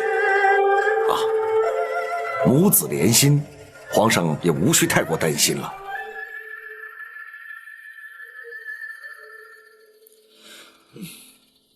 包青，皇上，秦恕包拯不敢过问皇家事务。你，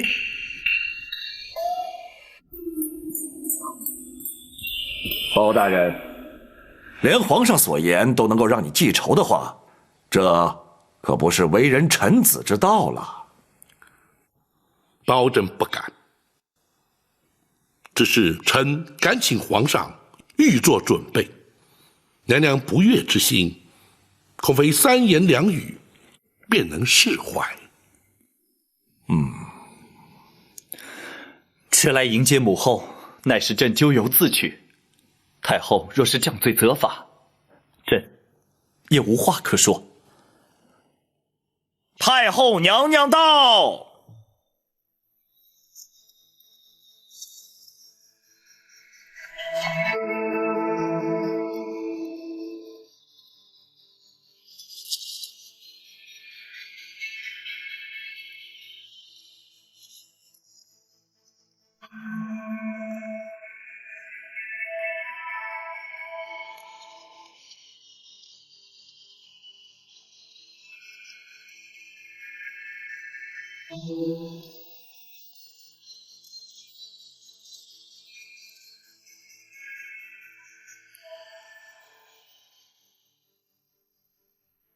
陈琳，先扶娘娘坐下，有什么话慢慢说。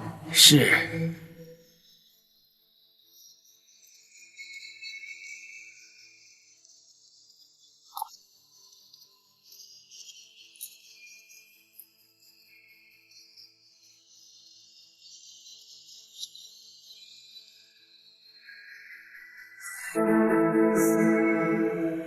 皇嫂，你双目不是已然复明了，为何闭目不张啊？皇上，娘娘不肯更衣换装，奴婢实在没有办法呀。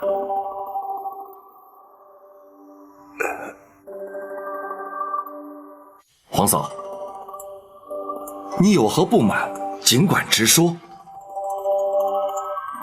别让皇上尴尬，也免得让大家为难呐。八贤王，并非老身有意刁难。既然皇上不肯认我，我又何必看他？母后，且慢。如今已是我不认你了。在母子未相认之前，老身不以皇家自居，你也休要以母后相称。皇叔，皇嫂，皇上若是不肯认你，又怎会亲临开封府来接驾呢？你就看在本王的薄面上，原谅于他。毕竟他是一国之君，当今的皇上。八贤王，恕老身直言，皇上又如何？皇上难道不是父母所生？我为他饱尝10月怀胎之苦，为他受尽牵肠挂肚之痛，为他遭人陷害，打入冷宫，为他先皇下旨，白绫赐死，为他流落街头，忍辱偷生，为他流干了眼泪，哭瞎了双眼。而他明知道我是他的亲生母亲，明知道我在府衙殷切期盼，他却不飞奔而来母子团圆，反而在那犹豫不决，左右为难。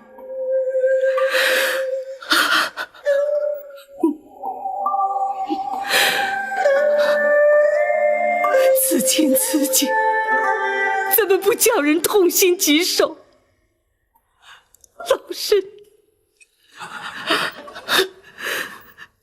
老身又怎么能够原谅他呢？儿臣该死，让母后饱受折磨，儿臣罪该万死。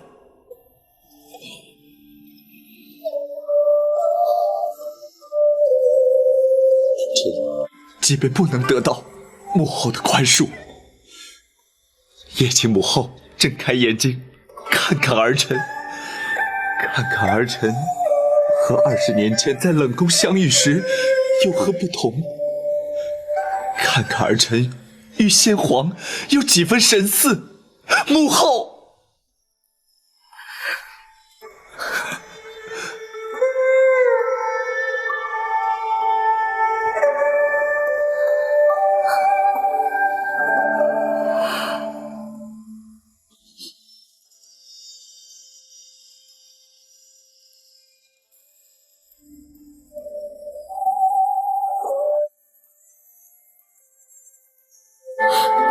母后，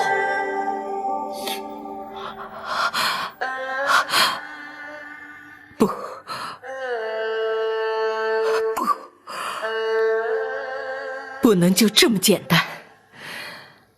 倘若就这么轻易的饶恕你，普天之下为人父母者，又怎么敢生儿育女？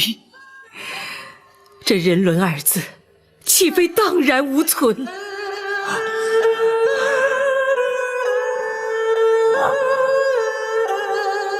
皇嫂，你又如何才肯认他？要如何责罚他？你才肯原谅他？儿臣愿意接受母后任何惩罚。在母子相认之前，老身只是一介平民。包大人，刀真在。倘若民间百姓犯了不孝之罪，该是如何惩罚？娘娘，不论如何惩罚，若要想老身认他，除非包大人先依法办他个不孝之罪。宝琴不得推脱，朕命你立即升堂，将这一不孝之罪究办，不得有误。臣遵旨。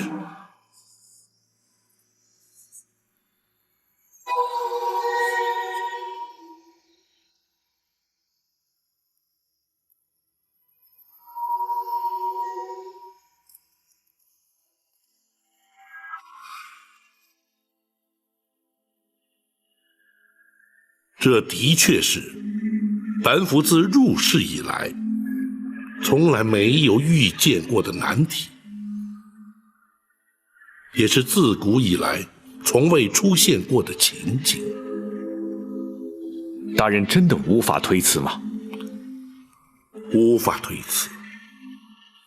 如今这控子不孝之案，本府已是奉旨升堂，不能不办。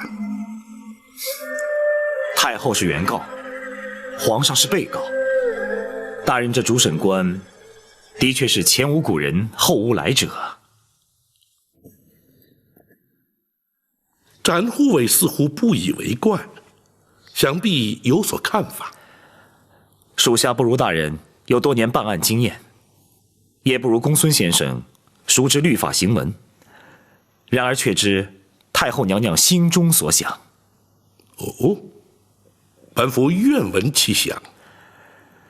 娘娘与天下为人母者并无不同，口中要办皇上不孝之罪，心中却必定舍不得。学生明白了，大人何不由此处着手？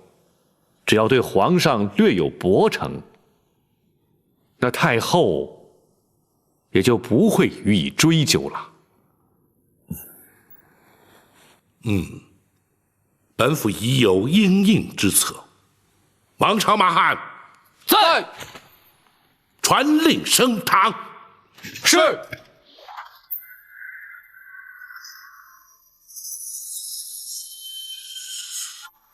开封府府尹包拯叩见皇上。平身。谢皇上。叩见娘娘。王爷。包大人请起。谢娘娘。来人呐！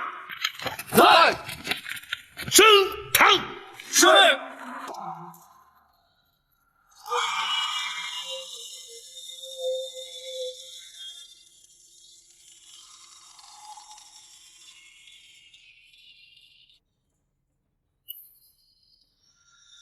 本府今日奉皇上圣谕，审皇上不孝之罪。虽然由古至今，自有行制以来，从未听闻以臣审君之说。然而，王子犯法与庶民同罪，律法之前无贵贱之分。本府便以大宋律例论罪判刑。公孙先生，学生在。若依本案实情，该当何罪？该判何刑？回大人，弃亲不养，知亲不问，遇亲不认，事亲不孝，一律可判拘禁、苦役、罚银、杖击之刑。然而，不知者不罪，无心者轻判。本府横情度理，依法判处杖刑20。包大人，包大人，自古岂有臣打君之理？本府也知，绝无以臣打君之理。然而，本府乃是奉旨而行。包大人，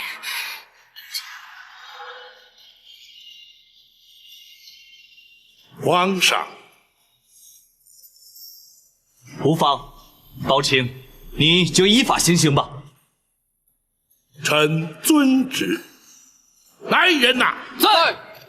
为皇上宽衣脱袍。是。不得无礼！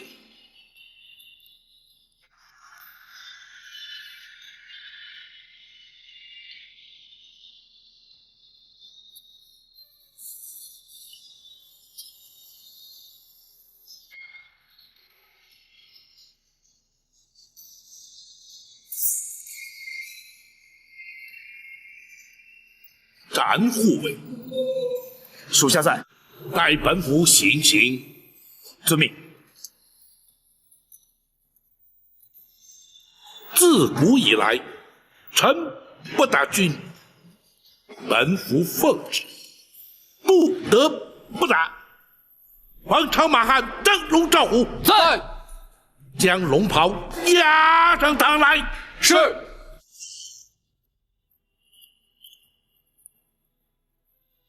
如今，本府杖打龙袍，如同打君。行刑！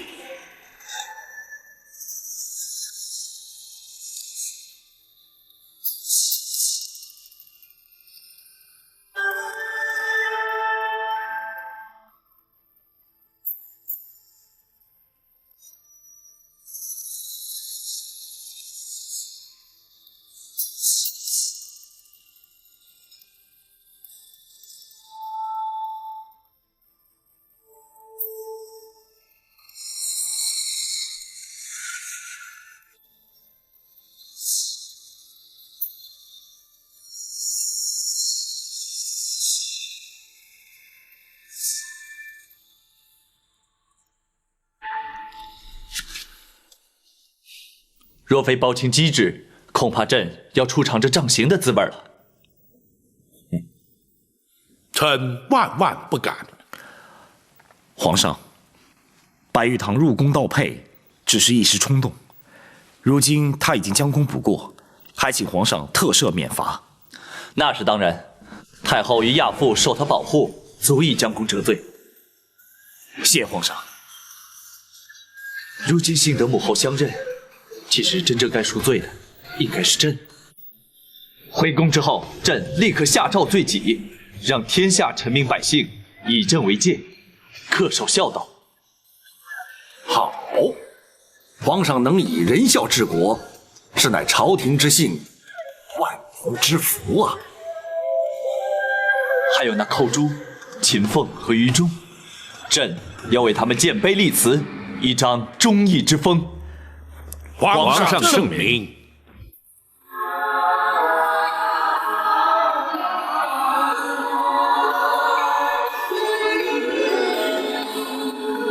真心好，从未被看到，不需要一句让一人知道。真承诺，友谊才是宝，将国人情冷暖最明了。现在将谁杀过胭脂过草？人